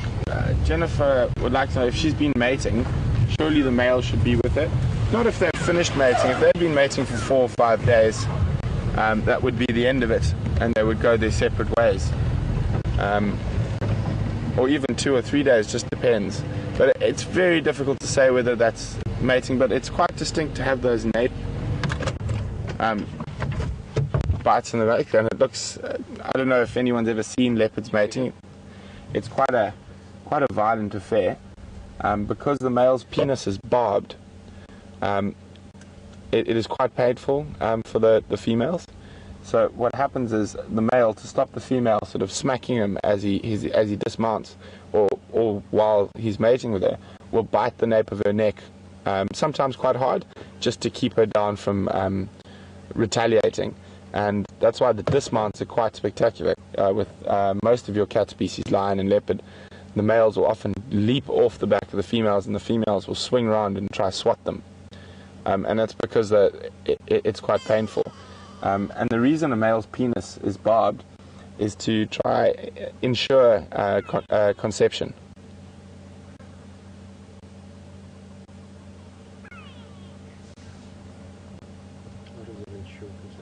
Well, it's sort of to try and make sure none of the semen leaks out. So it hooks in and tries to make sure the semen is as deep inside as possible.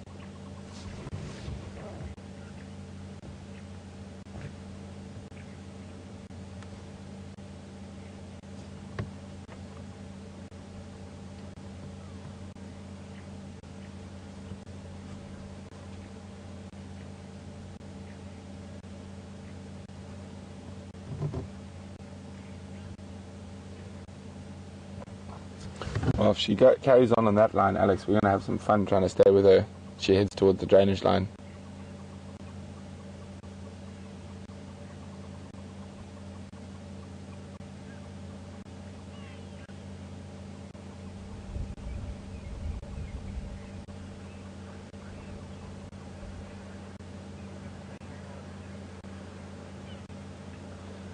Good morning, Reem. Welcome on Drive with us this morning. Reem would like to know, where does a leopard den? It's completely dependent on the area. A thick tangle of vegetation, a little cave like we saw Djuma in yesterday, termite mounds sometimes, little rocky outcrops. In areas where those things aren't available, leopards have been known to den in termite mounds.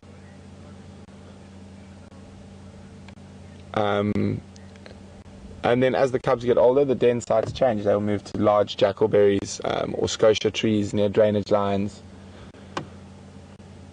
when the cubs can climb, so they can get away from predators by going up big trees. But when they were very small, it could just be a really thick tangle of vegetation. As I said, rocky outcrops, termite mounds, lots of different places. Quite often along the drainage lines. Oh, can you hear that? Elephant at Dolphins Hook Dam.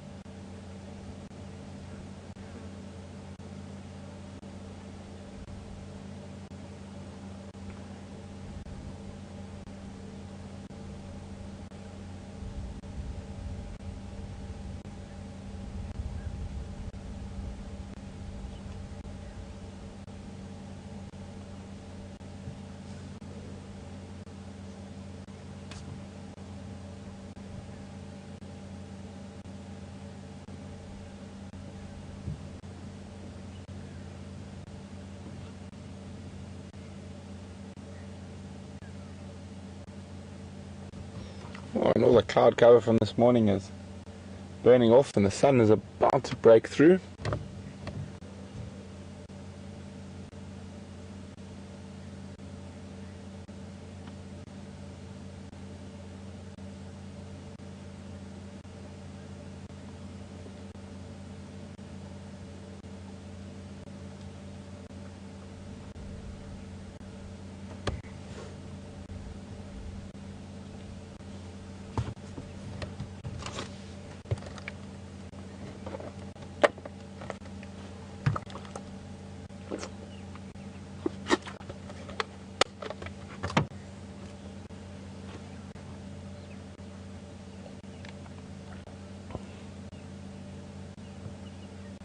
Just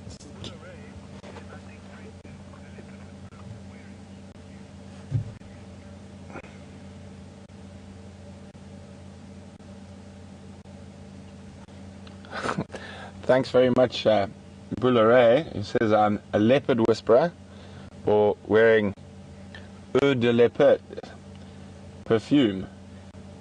Well, actually, speaking about perfumes and leopards, it's actually quite a funny story. On camera traps, on leopard research projects, to get the leopards to look directly into the camera trap so they can get facial and spot patterns and whisker spot patterns, they use fancy or they use perfumes, because leopards like smells, like cats, and they will often, if they smell a smell they like, they will sort of brush up against it and rub themselves on it. And it turns out that leopards have quite expensive taste. Apparently, in most of the studies done, the perfume that is the most favored by leopards throughout a wide area is a Chanel No. 5. So imagine that. That's quite an expensive process to get leopards to look into camera traps if you're spraying Chanel No. 5 all around the bush.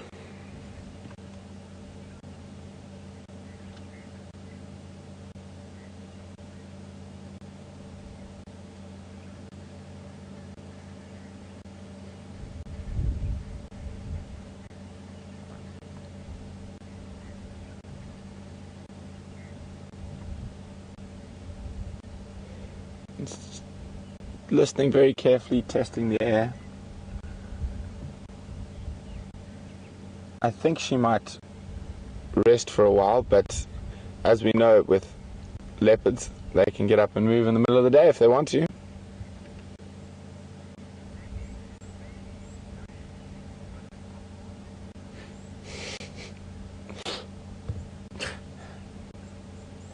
Andy thinks I might have eaten buttered popcorn before drive, so I smell like a leopard scent mark.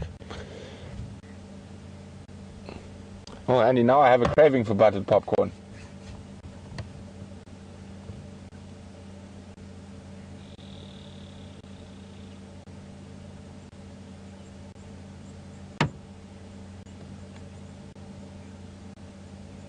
That is one thing that's so incredible about the Sabi Sands and where we're based at the moment, is that the leopards here are just so relaxed. Very, very special place where you're able to follow leopards like this.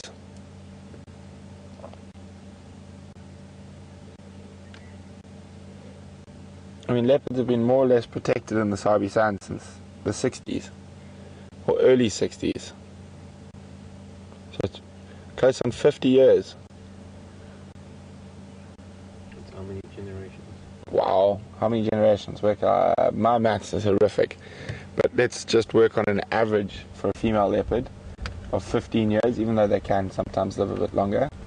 So 50 divided by 15, is that right? It's 4, but she has multiple litters. Yeah, see, maths was never my strong point. Leopard whispering apparently is though.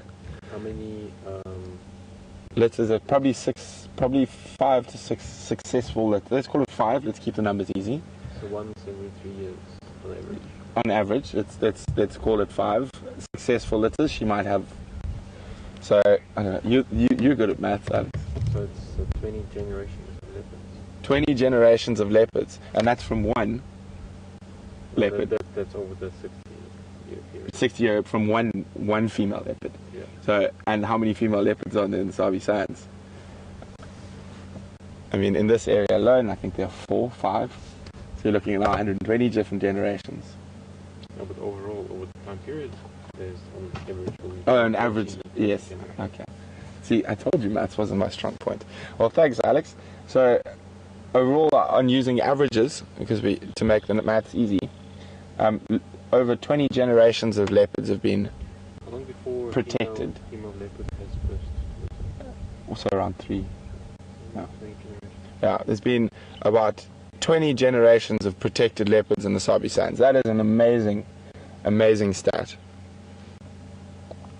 I mean, if you look at the Kruger National Park to the east of us, when that was first formed, all leopards, wild dogs, lions, hyenas, cheetah were shot on site as a management protocol to protect the impala and the zebra and the wildebeest. So,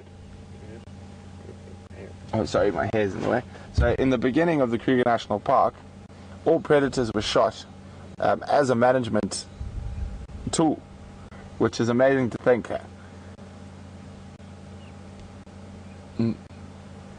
In those days, people didn't really understand the system itself, so they would look at the ecosystem in its individual pieces rather than looking at the whole system.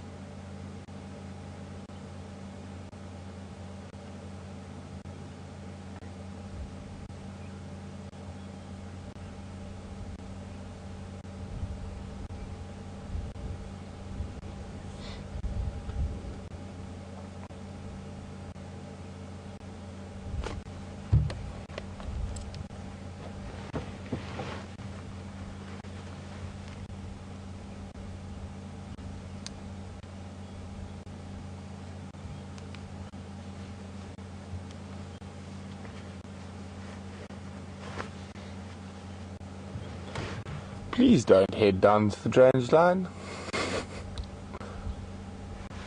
Of course we'll try follow, but I don't know this section of drainage line very well, but from what I've heard from Scott and Mark, it is very, very difficult in there.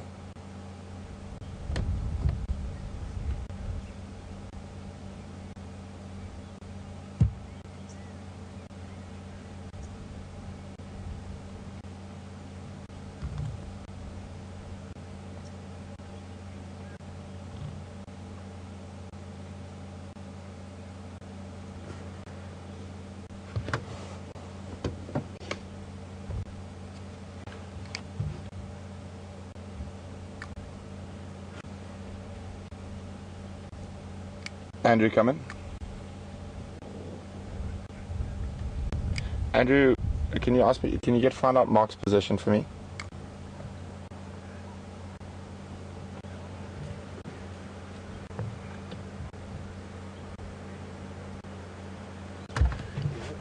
Andrew, I think I might leave this leopard. There are lions moving towards Buffalo's Hook Dam.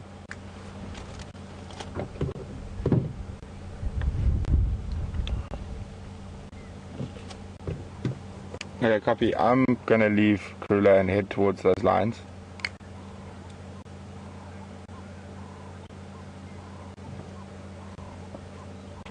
They're about to arrive at the dam and there are buffalo there, and we are about 5 minutes from that position.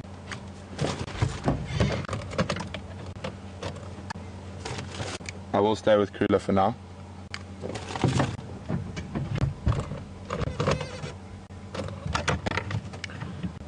Ephraim, come in.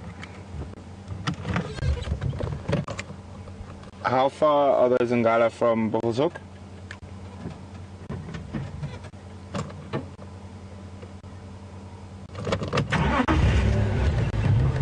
Copy, I'm very close to that position. I'm leaving Karula, Lalapanzi in the block between Hyena Road and Inyala Road North. Area is very thick. She's headed into the drainage.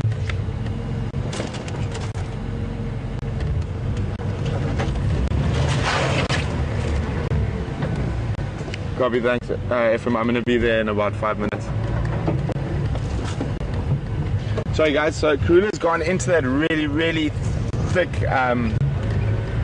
drainage line there. And literally, I told you guys I had Buffalo's Hook withdrawal symptoms, and now apparently there's a pride of lions heading straight towards Buffalo's Hook Dam, and then there's buffalo there. So we'll try definitely find Karula again this afternoon. We know more or less where she is, and I'm going to try get back towards Buffalo's Hook Dam to see if we can find those lions and hopefully see a bit of action.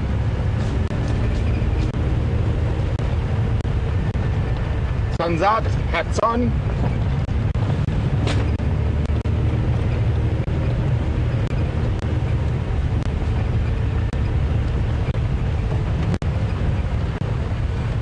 It's all happening at Buffalo's Hook Dam this morning.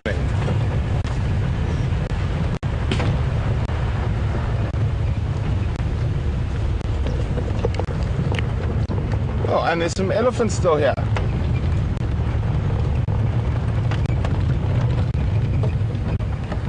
Ephraim, come in. I'm standing by at Buffelshoek Dam. Are there Zingala coming down Buffelshoek east or west? There's also still some in Ndlovu at the dam.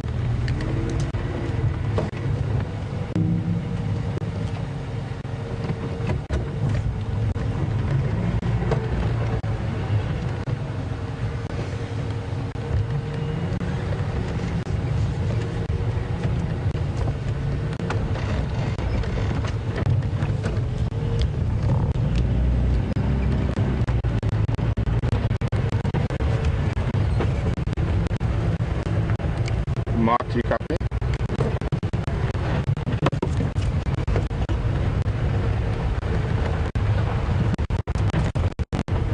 I copy. Just didn't know. She went into that drainage line and ran the screen up in the road. It's very thick in there.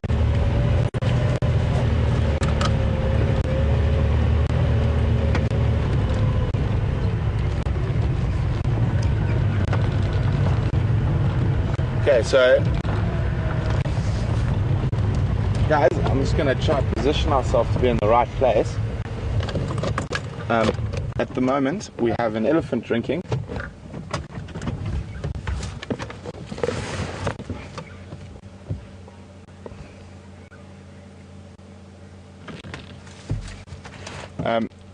So we've got an elephant drinking. We've got 1, 2, 3, 4, 5, 6, 7 buffalo bulls. So far, just myself and Ephraim. I didn't have anyone else was making their way, but we're the only 2 vehicles that are close by.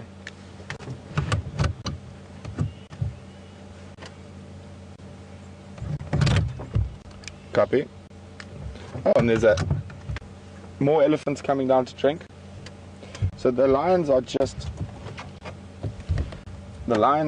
to our I want to just work out north, probably almost due north of us, and they're heading down towards the inlet where the buffalo are. So we'll keep watching the elephants and whatnot now. Ephraim, who's with the lions, so he's just asked me to stand by here at the dam.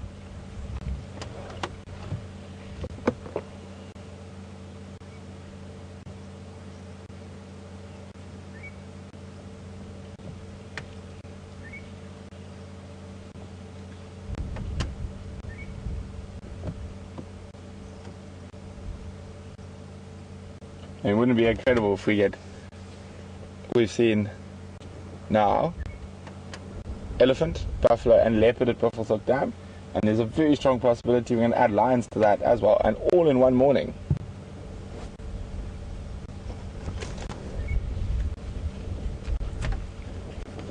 So this is a different herd to the one we saw earlier.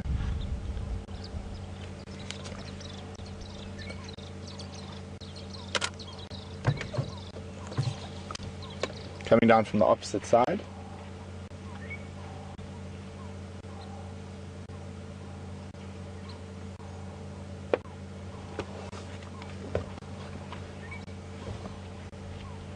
Oh, thirsty Ellies.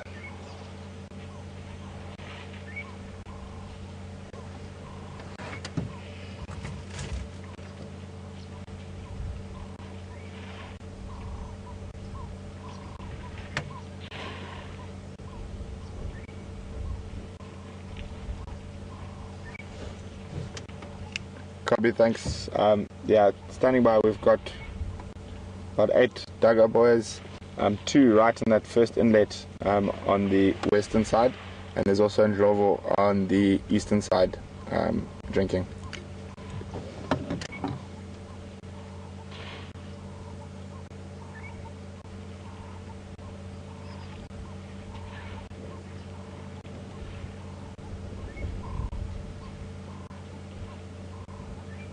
And only 1 hippo today, but I can see there might be another 1 or 2.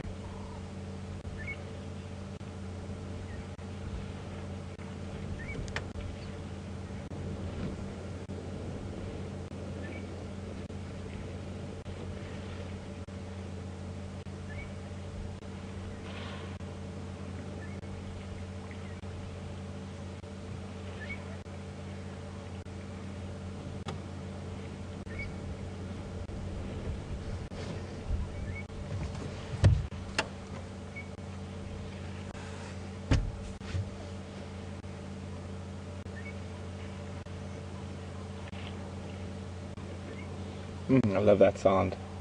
See how the Ellie's there. Ooh.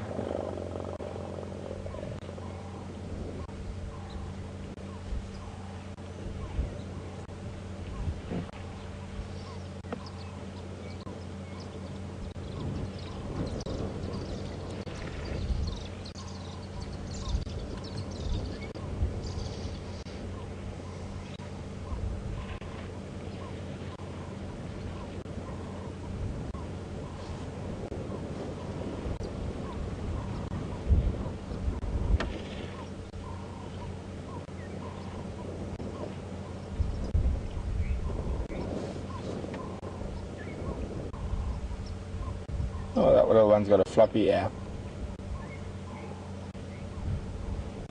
Those floppy ears are normally from cartilage damage, or sometimes just a birth defect. Mm.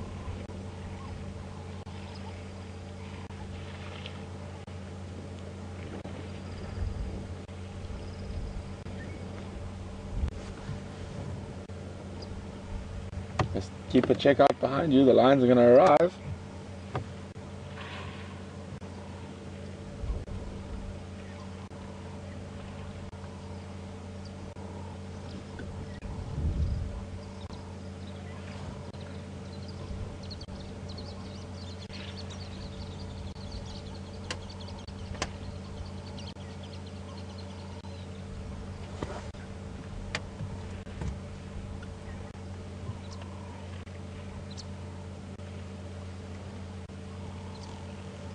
You see another vehicle yet? I'm just going to go back slightly so I can have a look up the road for when the lions arrive, so I know where to position. Just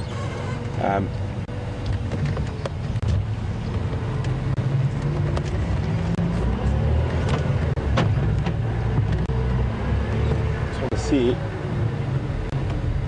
if we can see any lions yet. Probably, how far are they from the Mighty?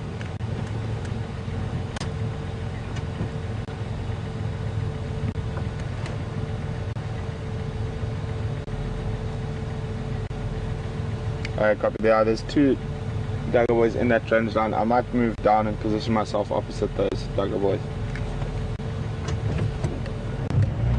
Okay, so we're not gonna. It sounds like they've gone into this drainage line that's directly behind those two buffalo bulls we can see there. So what we're going to do is we'll keep watching the elephants, but we're going to move ourselves into a position down here where if we do, we're in the right spot.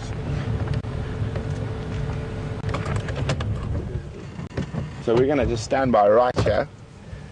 If you just pan to the left here quickly, Alex, I can explain why we parked here. So you see those two buffalo bulls.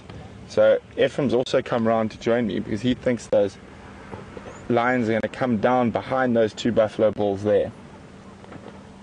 So we're just going to stand by here. We'll keep watching the elephants and what else is going on here.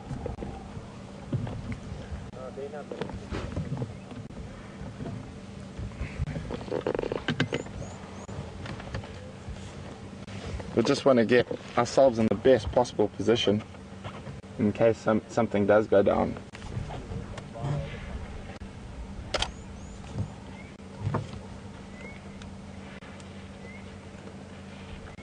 Get all the camera settings right.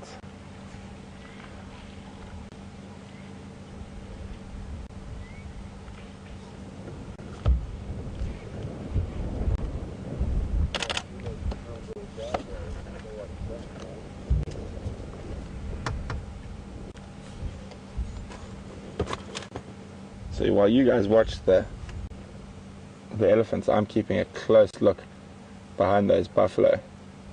See if I just spot a cat appearing.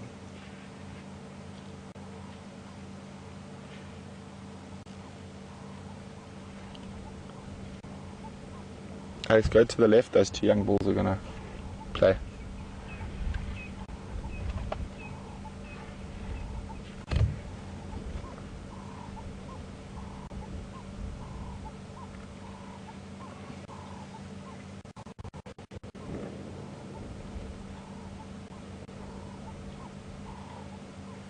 There's another herd arriving as well. You hear all the greeting.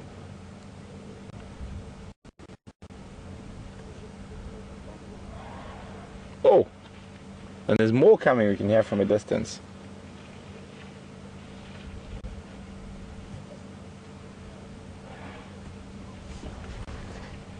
Info? Info? Udazangala lambile. Is it in Kohumas? In Kohumas? So I just heard it is the Nkohuma Pride, and apparently they're very, very hungry.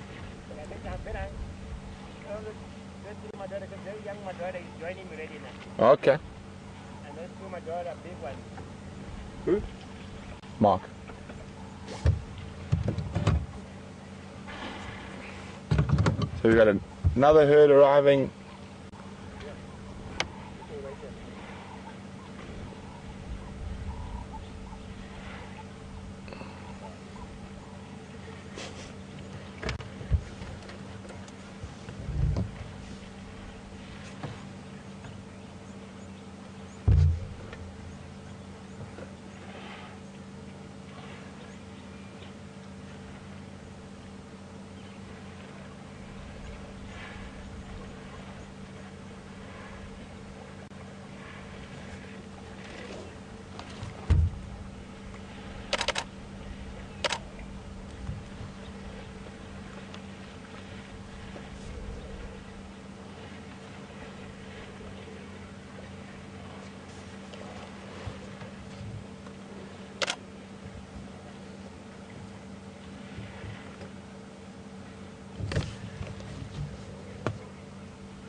Good morning, Janet. Welcome on drive from us, all the way from sunny California. Janet would like to know, wow, there is a third herd of elephants on its way down. Sorry, Janet, back to your question. The reason we normally only see old bulls in this area is because the breeding herds move quite extensive. We saw a breeding herd a couple of days ago, probably 4 or 5 days ago, of about 100 with babies and females and whatnot. But they keep moving. And these old bulls, what they do is they get sort of beyond breeding age, and then they will stay around areas where it's very easy for them to find food and water.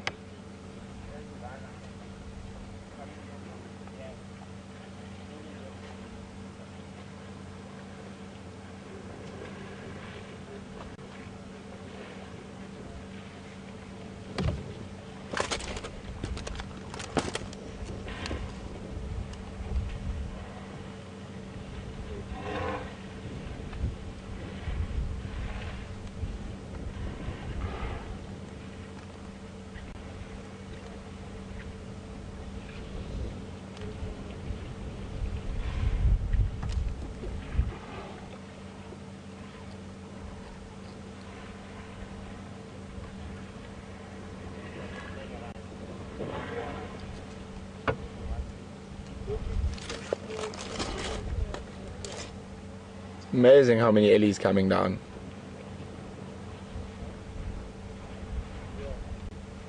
One's having a good scratch against the tree. Oh, that's...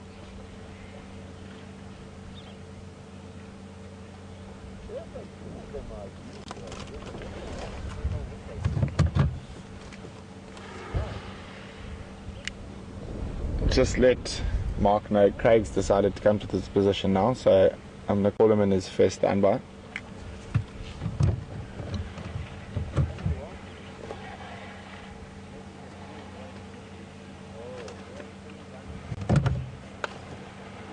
So he'll be first standby.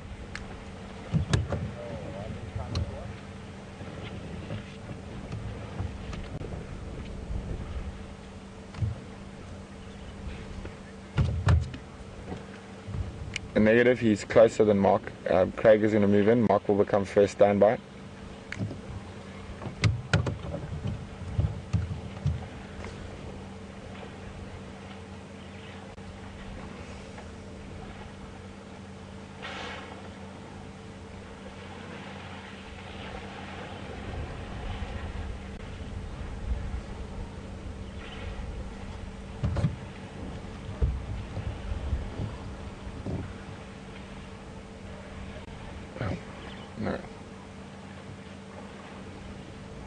Andrew, come back.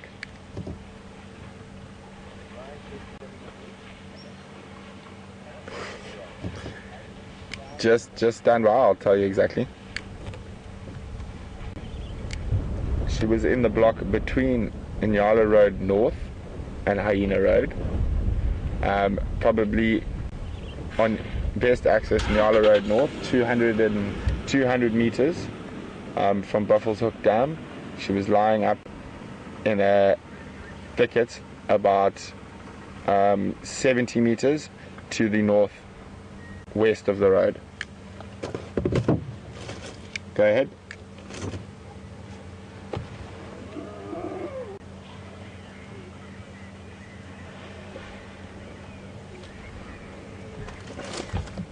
Okay, probably 250 meters south from Buffalo's Hook Dam, off Inyala Road North, 70 meters west or northwest into the block, right on the edge of that drainage line that flows out of Buffalo's Hook Dam.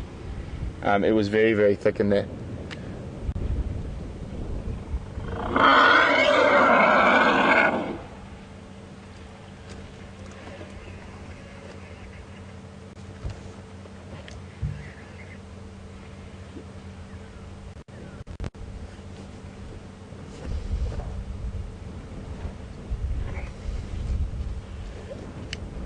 Ephraim, do you have visual of the Zingala?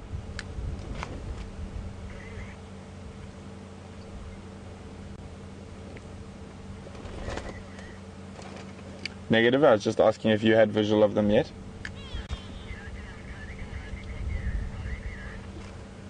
Copy, thanks.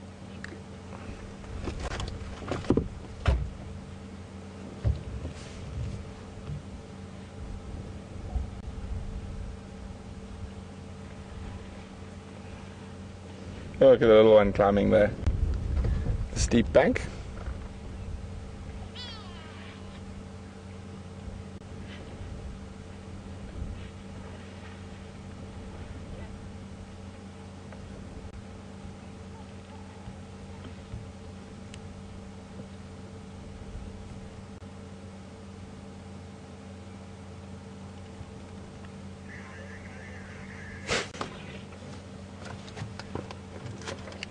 Yeah, copy. I'm going to come join you when the 1 cent will move away.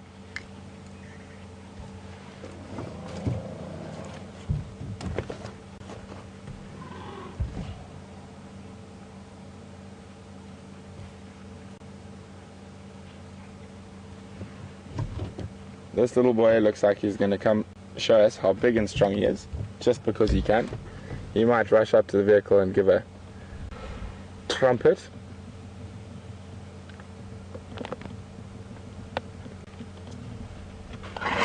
Oh, big, scary. So big and scary. Yes, you're very impressive.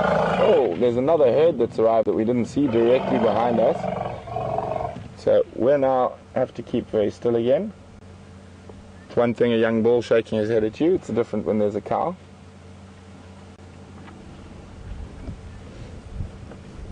Oh, there's another herd arriving on the other side. It's just elephant central at the moment.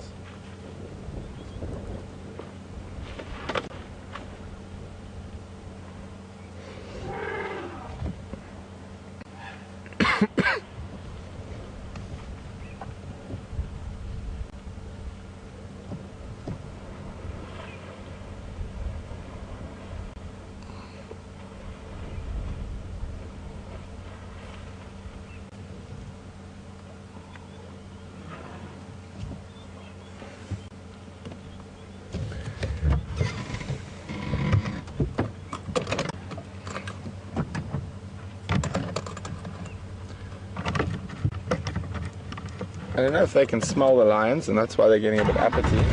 I'm just going to move before I get completely cornered by them.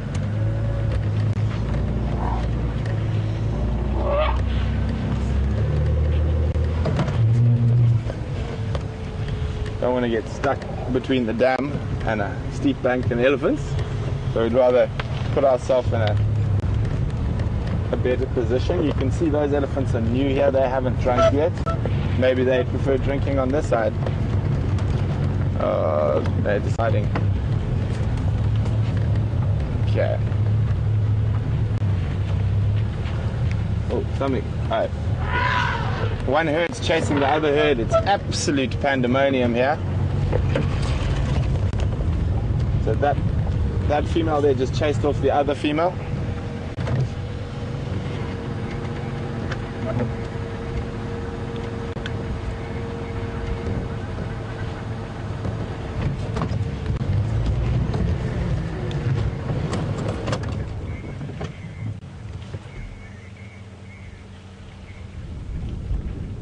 They're very thirsty. So they're drinking exactly where we were parked.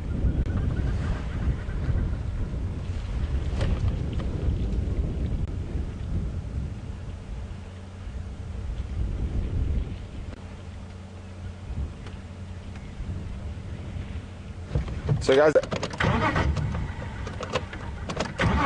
the lions have laid down, so we're just going to go have a look where they are. And since the elephants have pushed us out of that spot, we're going to go see the lions, and maybe they will get moving shortly. They might have heard all this elephant commotion and thought, maybe it's a bad idea to go down to the dam at the moment, because the elephants will chase the lions if they see them.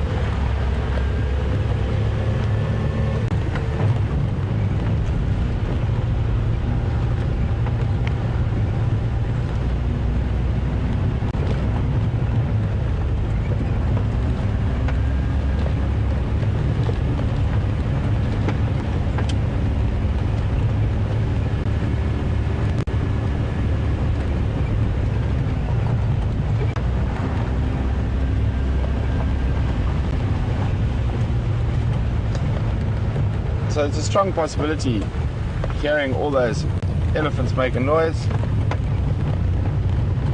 It's got the lions to just say, well, maybe we should just hang back for a little bit. There we go, there's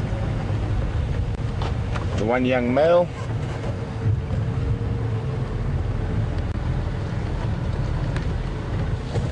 Oh, lots of flat cats. Two Matimba boys are still here.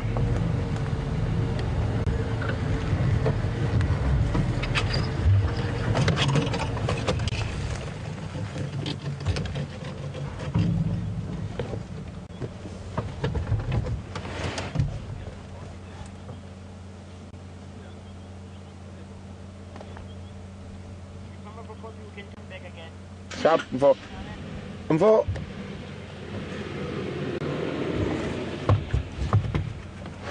So everyone's waiting to see if these guys head down to the dam. They are really, really hungry, from what Ephraim told me earlier.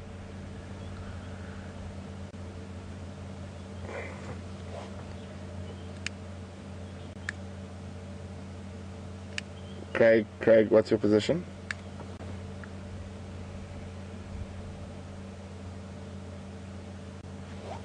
Copy. They're lying up right at the junction, Buffelshoek West, Buffelshoek cut line at the moment.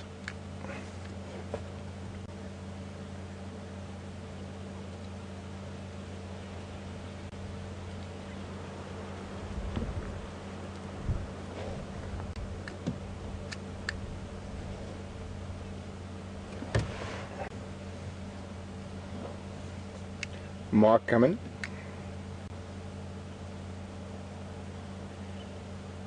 Mark, yeah, these animals, these Ngala are still very close to the cut line. If you want to go straight to Buffelshoek Dam with the ellies that are still there, and you can go for it.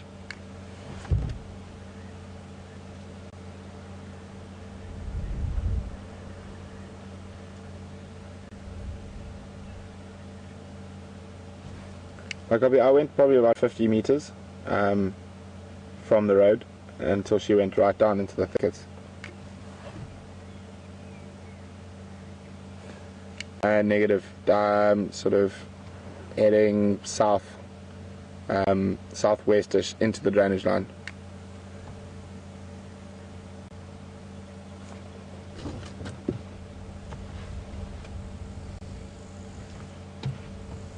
Come on, guys, you're supposed to go eat buffalo, not lie around under small little silver cluster leaves.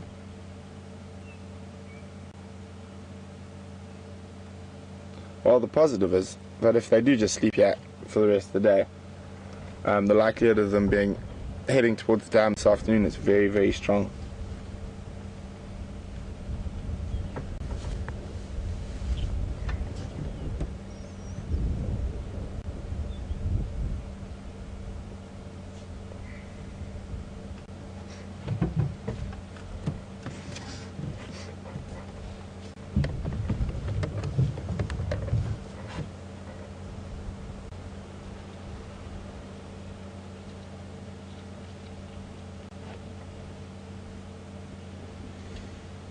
It's a lion pile.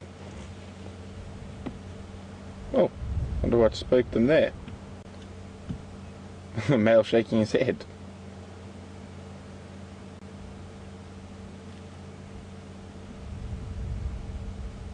So what I've heard, they've tried to hunt lions. They've tried to hunt buffalo a few times in Buffalo's Hook and haven't been successful so far. Sorry, Andrew, are you looking for me?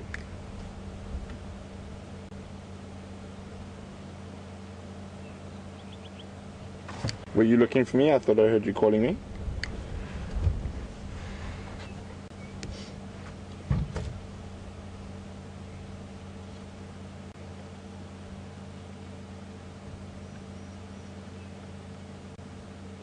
No, we've been spoilt again this morning.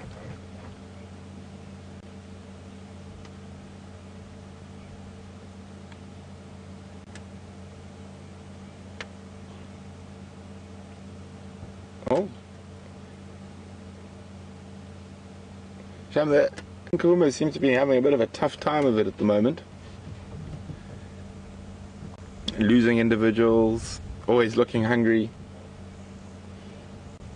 But one buffalo can change that.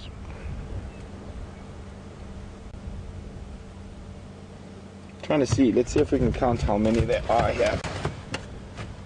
If we go wide, let's see.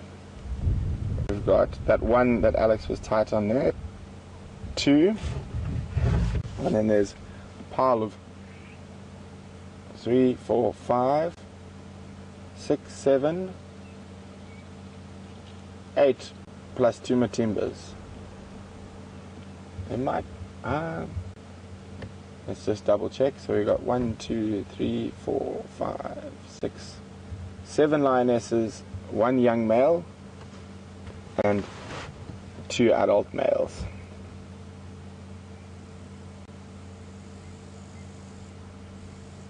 Is that right? How many do you get, Alex? You're a bit higher. I might see some that I'm missing. 1, 2, 3, 4, 5, 6, 7. Yeah, 7 lionesses, 1 young male.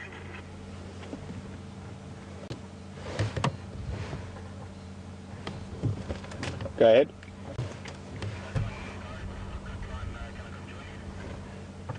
Ephraim, only myself here at the moment. Ephraim's just gone off for a comfort break. He'll be back shortly.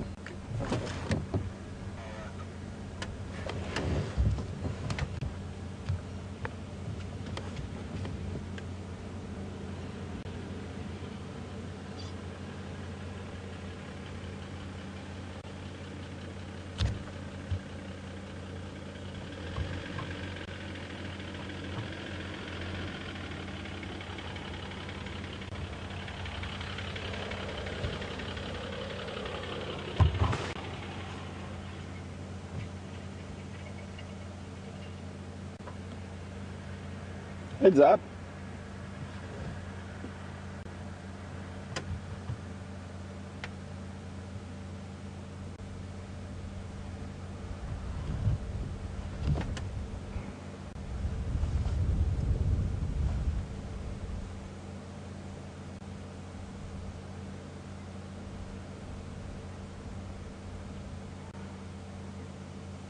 Still lots of elephant trumpeting behind us at the dam.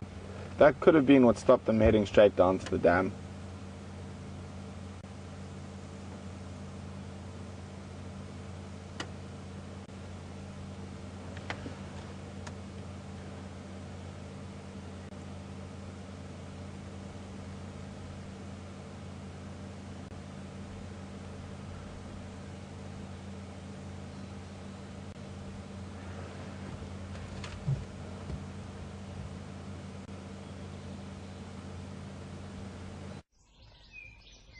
Start and end your day on safari.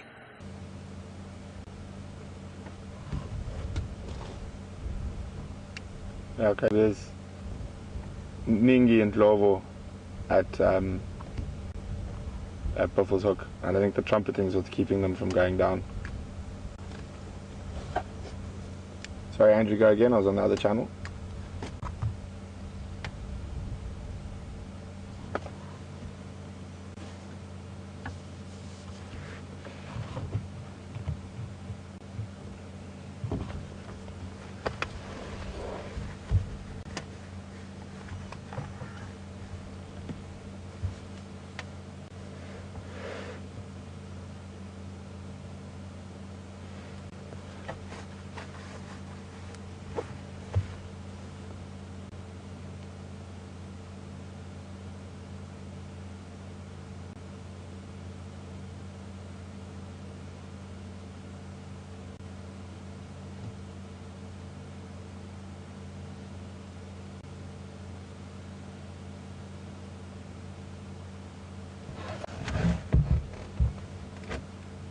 Come on, lazy lions, go catch some buffalo.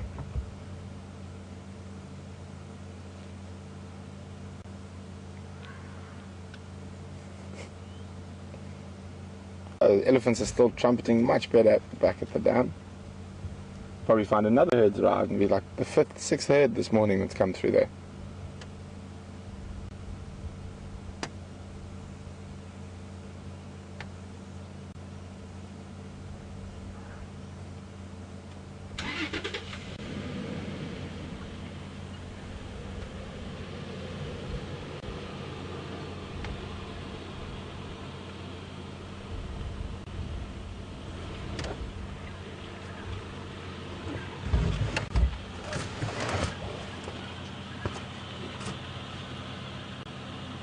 I'll move back a bit for you.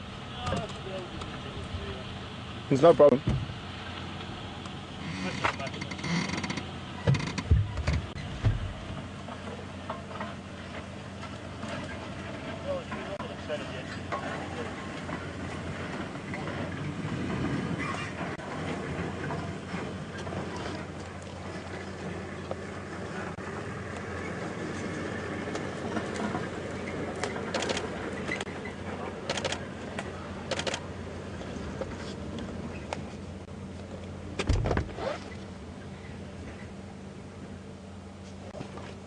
Andrew, can you confirm with marks at Buffalo's Hook Dam?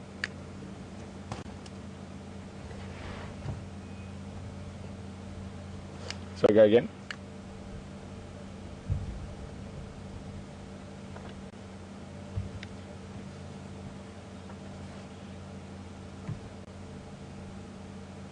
Copy. If he's at the dam, just from the trumpeting we can hear, it sounds like the elephants are still going wild there, so just let me know when he comes online.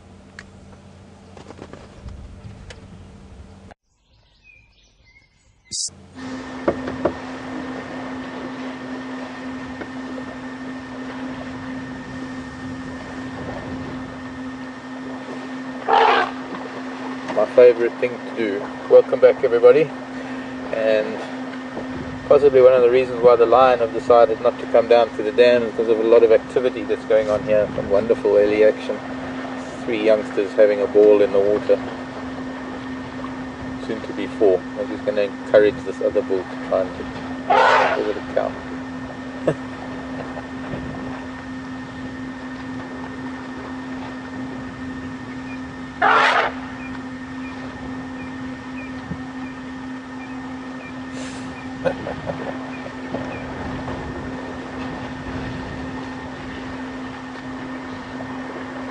Welcome to Wild Earth, welcome to Djuma Game Reserve. Where do you look first?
I can't spoil this by talking.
That's sort of an invite, backing off into the water and trying to bring the other little one back into play.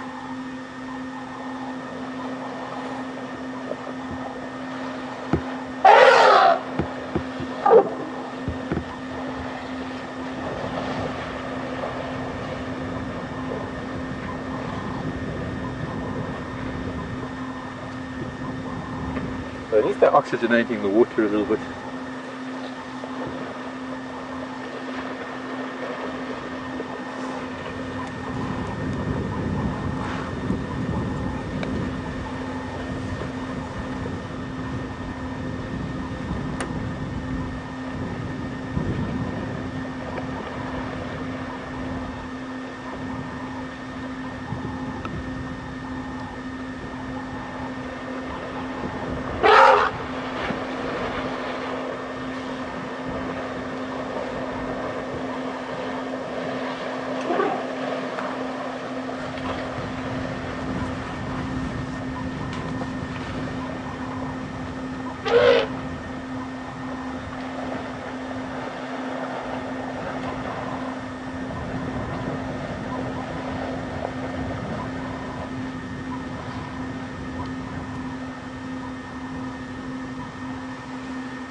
See, it's strange there's a heron flying off now, but it's only now that the heron decides to fly away.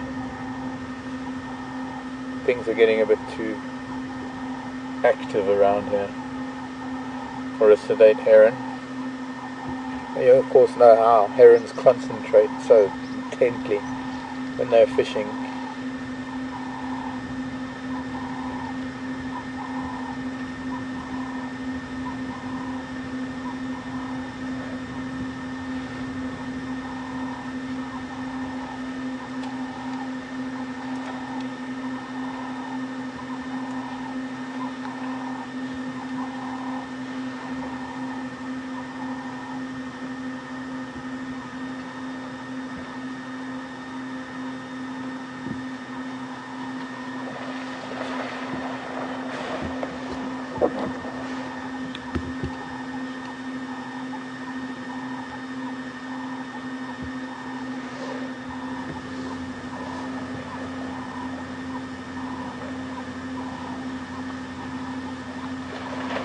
Wild dog triple M Impala plane. You're joking. So there might have been some that what we saw on Zoe's Road, they might have could have been through. a different pack.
Welcome back. Lions are still here. There's some heads up. You're going to see, what are they looking at? There's some vultures flying up high that one lioness is looking at intently. She'll be watching to see if they drop. But I don't think they are. They are just looking for thermals. We've got 3 heads up at the moment.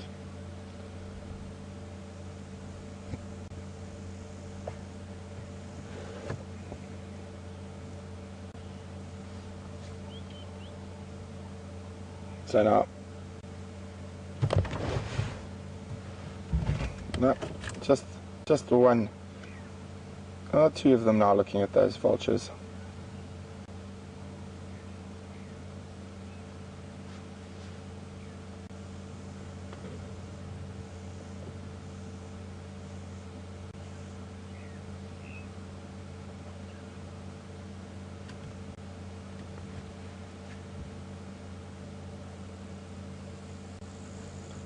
Again, you can see the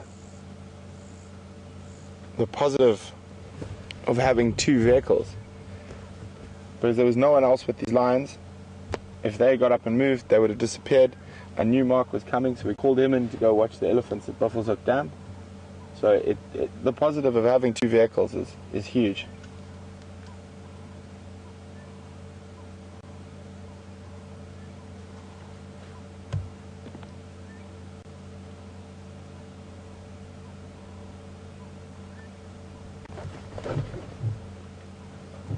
What has she seen?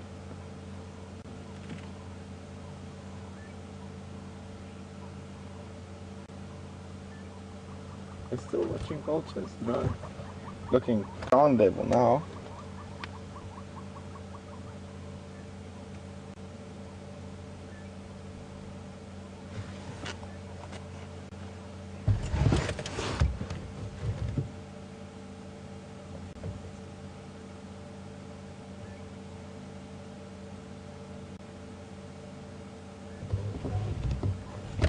Good morning, Anne. Welcome on Drive with us this morning. Anne would like to know, do the lions hear or smell the elephant activity at the dam? Well, Anne, with the current wind direction, they're not gonna smell them, but they will definitely hear all that trumpeting, and that is one of the possible reasons why they haven't moved straight down to the dam. There is a lot of elephant activity going on there at the moment.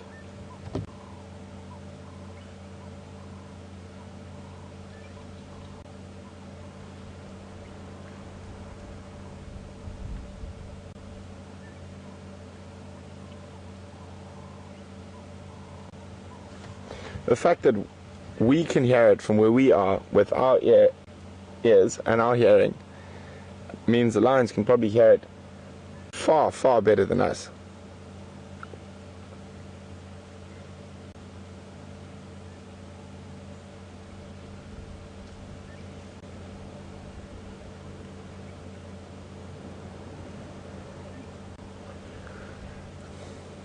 Good morning, Donna Hodgkins. Donna would like to know whether the 2... Start and end your day on safari.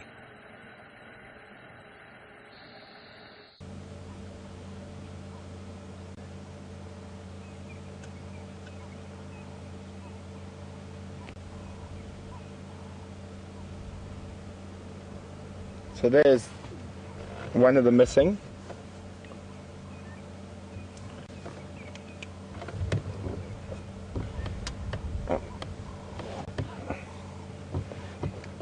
Mark, it takes at least 5 minutes for this thing to boot up, so just maybe give it a minute.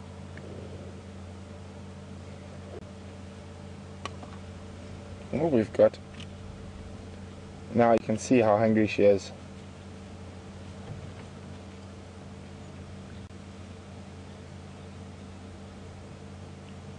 Concave belly.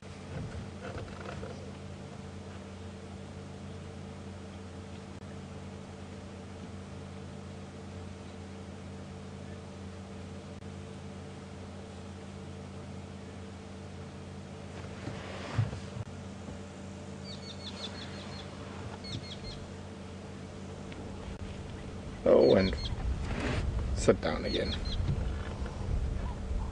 Well, clouds come over a bit and the temperature's dropped a little bit.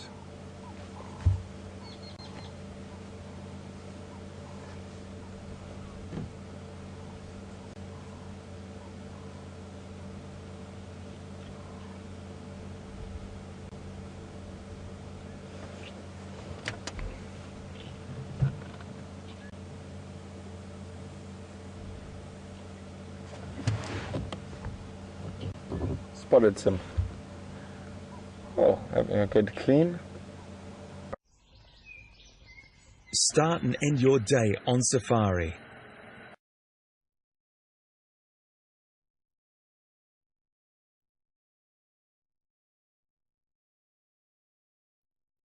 Spotted something.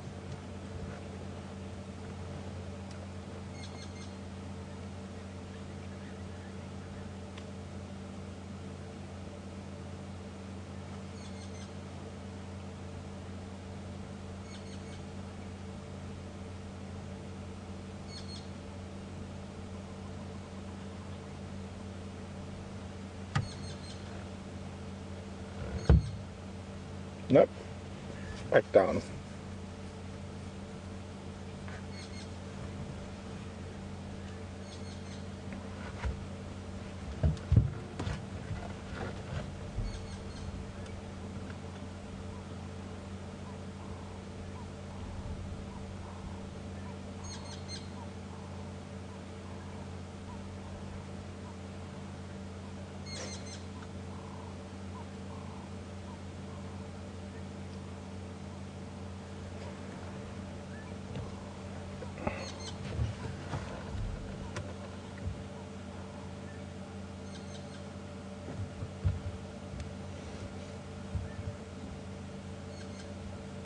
Mark coming.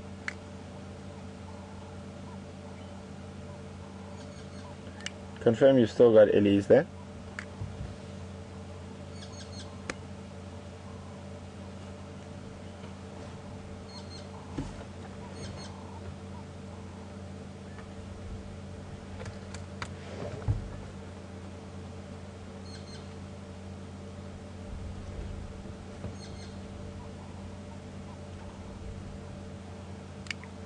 Copy. Okay guys, we're going to cross back to Mark, back at the dam with the elephants, and I'm going to bid you adieu. Thank you very much for joining us this morning.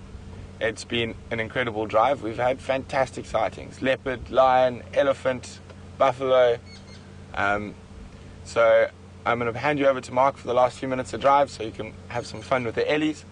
And from Alex and myself here, it's been great having you on drive with us, and we look forward to having you with us this afternoon. I think we're probably going to head back towards these lions. They are looking very, very hungry.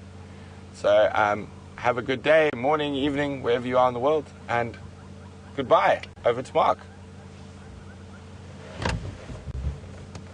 Behind the bushes, children.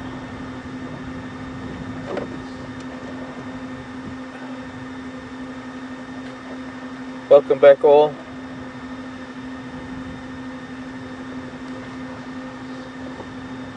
And we still got two of these little boys having a ball in the water. The third one has moved up to do some browsing.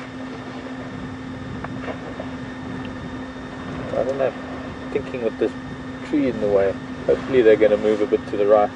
But they're having an absolute pleasure in the water, these two.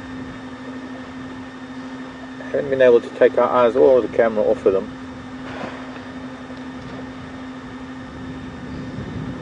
And despite all the shenanigans, the buffalo just lie and peacefully chew the cud, relatively unaffected. Every now and then one of the little boys decides that they're going to test the buffalo, and they splash a little bit closer. The heron landed and was very peaceful until the one young Ellie bull chased it off.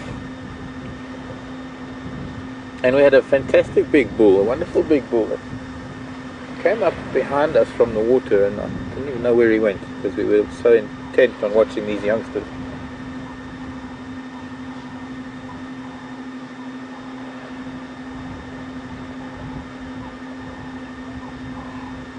Maybe I should just move a little forward because of that one leaf.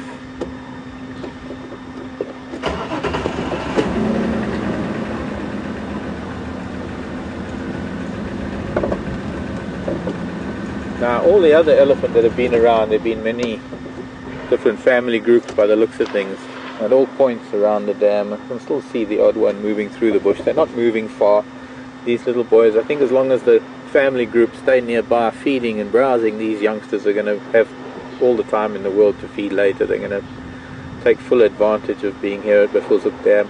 It's a notorious dam for swimming. Treehouse Dam is more of a mud splashing dam, but this dam called Buffelshoek Dam is the only one that has the kind of depth that is just perfect for the kind of swimming that these boys are doing. Doing a handstand. We all love doing handstands in the water.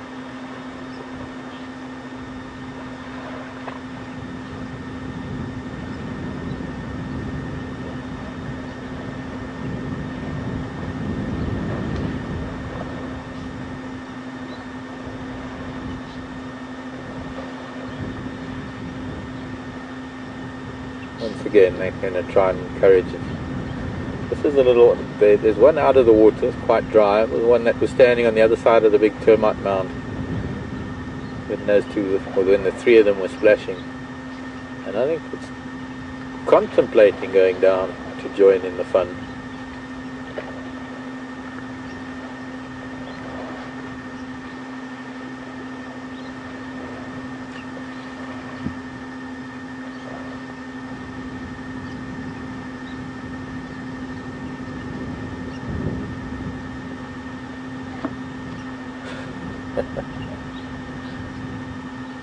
Got a very distinct brow ridge, this little Ellie.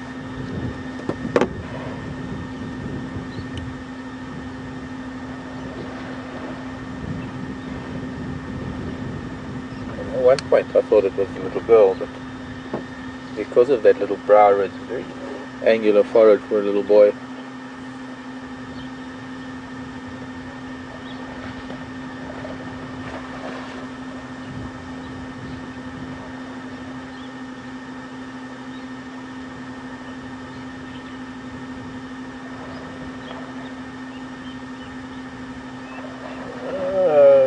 Can't run out of time.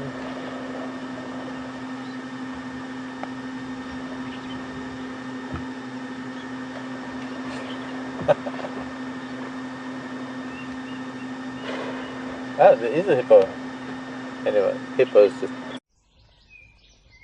Start and end your little baby coming in with this big female. Gonna cross our vision very soon. I know I'm supposed to say goodbye, but I can't. And she's gonna stand behind the tree now. Come this way, Mama Cat. I mean Ellie. But we have to just have a look at this little child. Hello, little boy. This, I think, is the third little boy that was in the water, because he's looking pretty wet all the way. And then he's been dusting himself. He's still got dust falling off of his body. And he was the third one that was in the water, and then now he's joined with his mother again.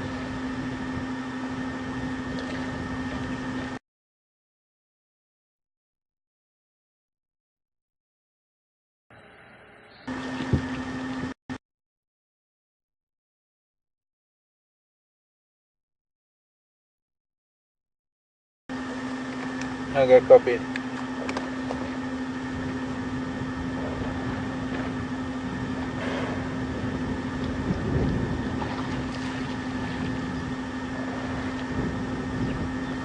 Well, we are slowly losing signal by the sound of things. And the lion are crossing to the north, so we can say goodbye to them for today perhaps. They might come back to the water later.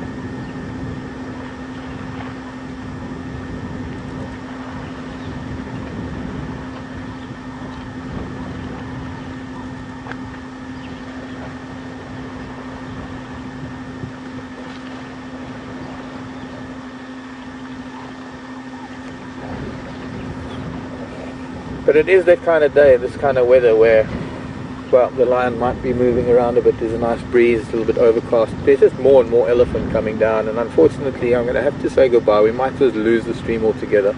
We'll try and stay with them as long as we can, especially with this gorgeous little one at the bottom here. The 2 or 3 of them playing just above all of this. It's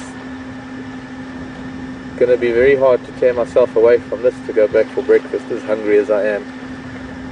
But this is our world of elephants, and I'm so glad you managed to join us, everyone. Thank you for that.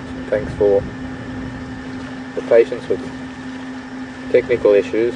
My name is Mark with Scotty on camera, and thanks to Brent and Alex on the other vehicle, and Andrew in final control.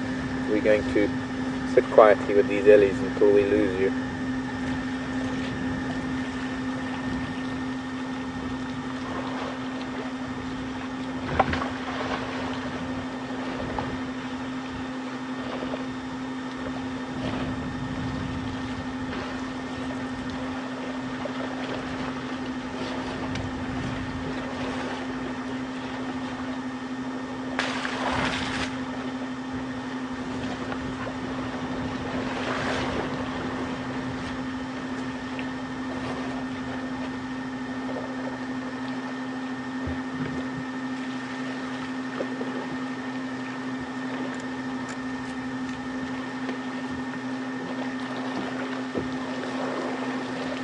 Copy.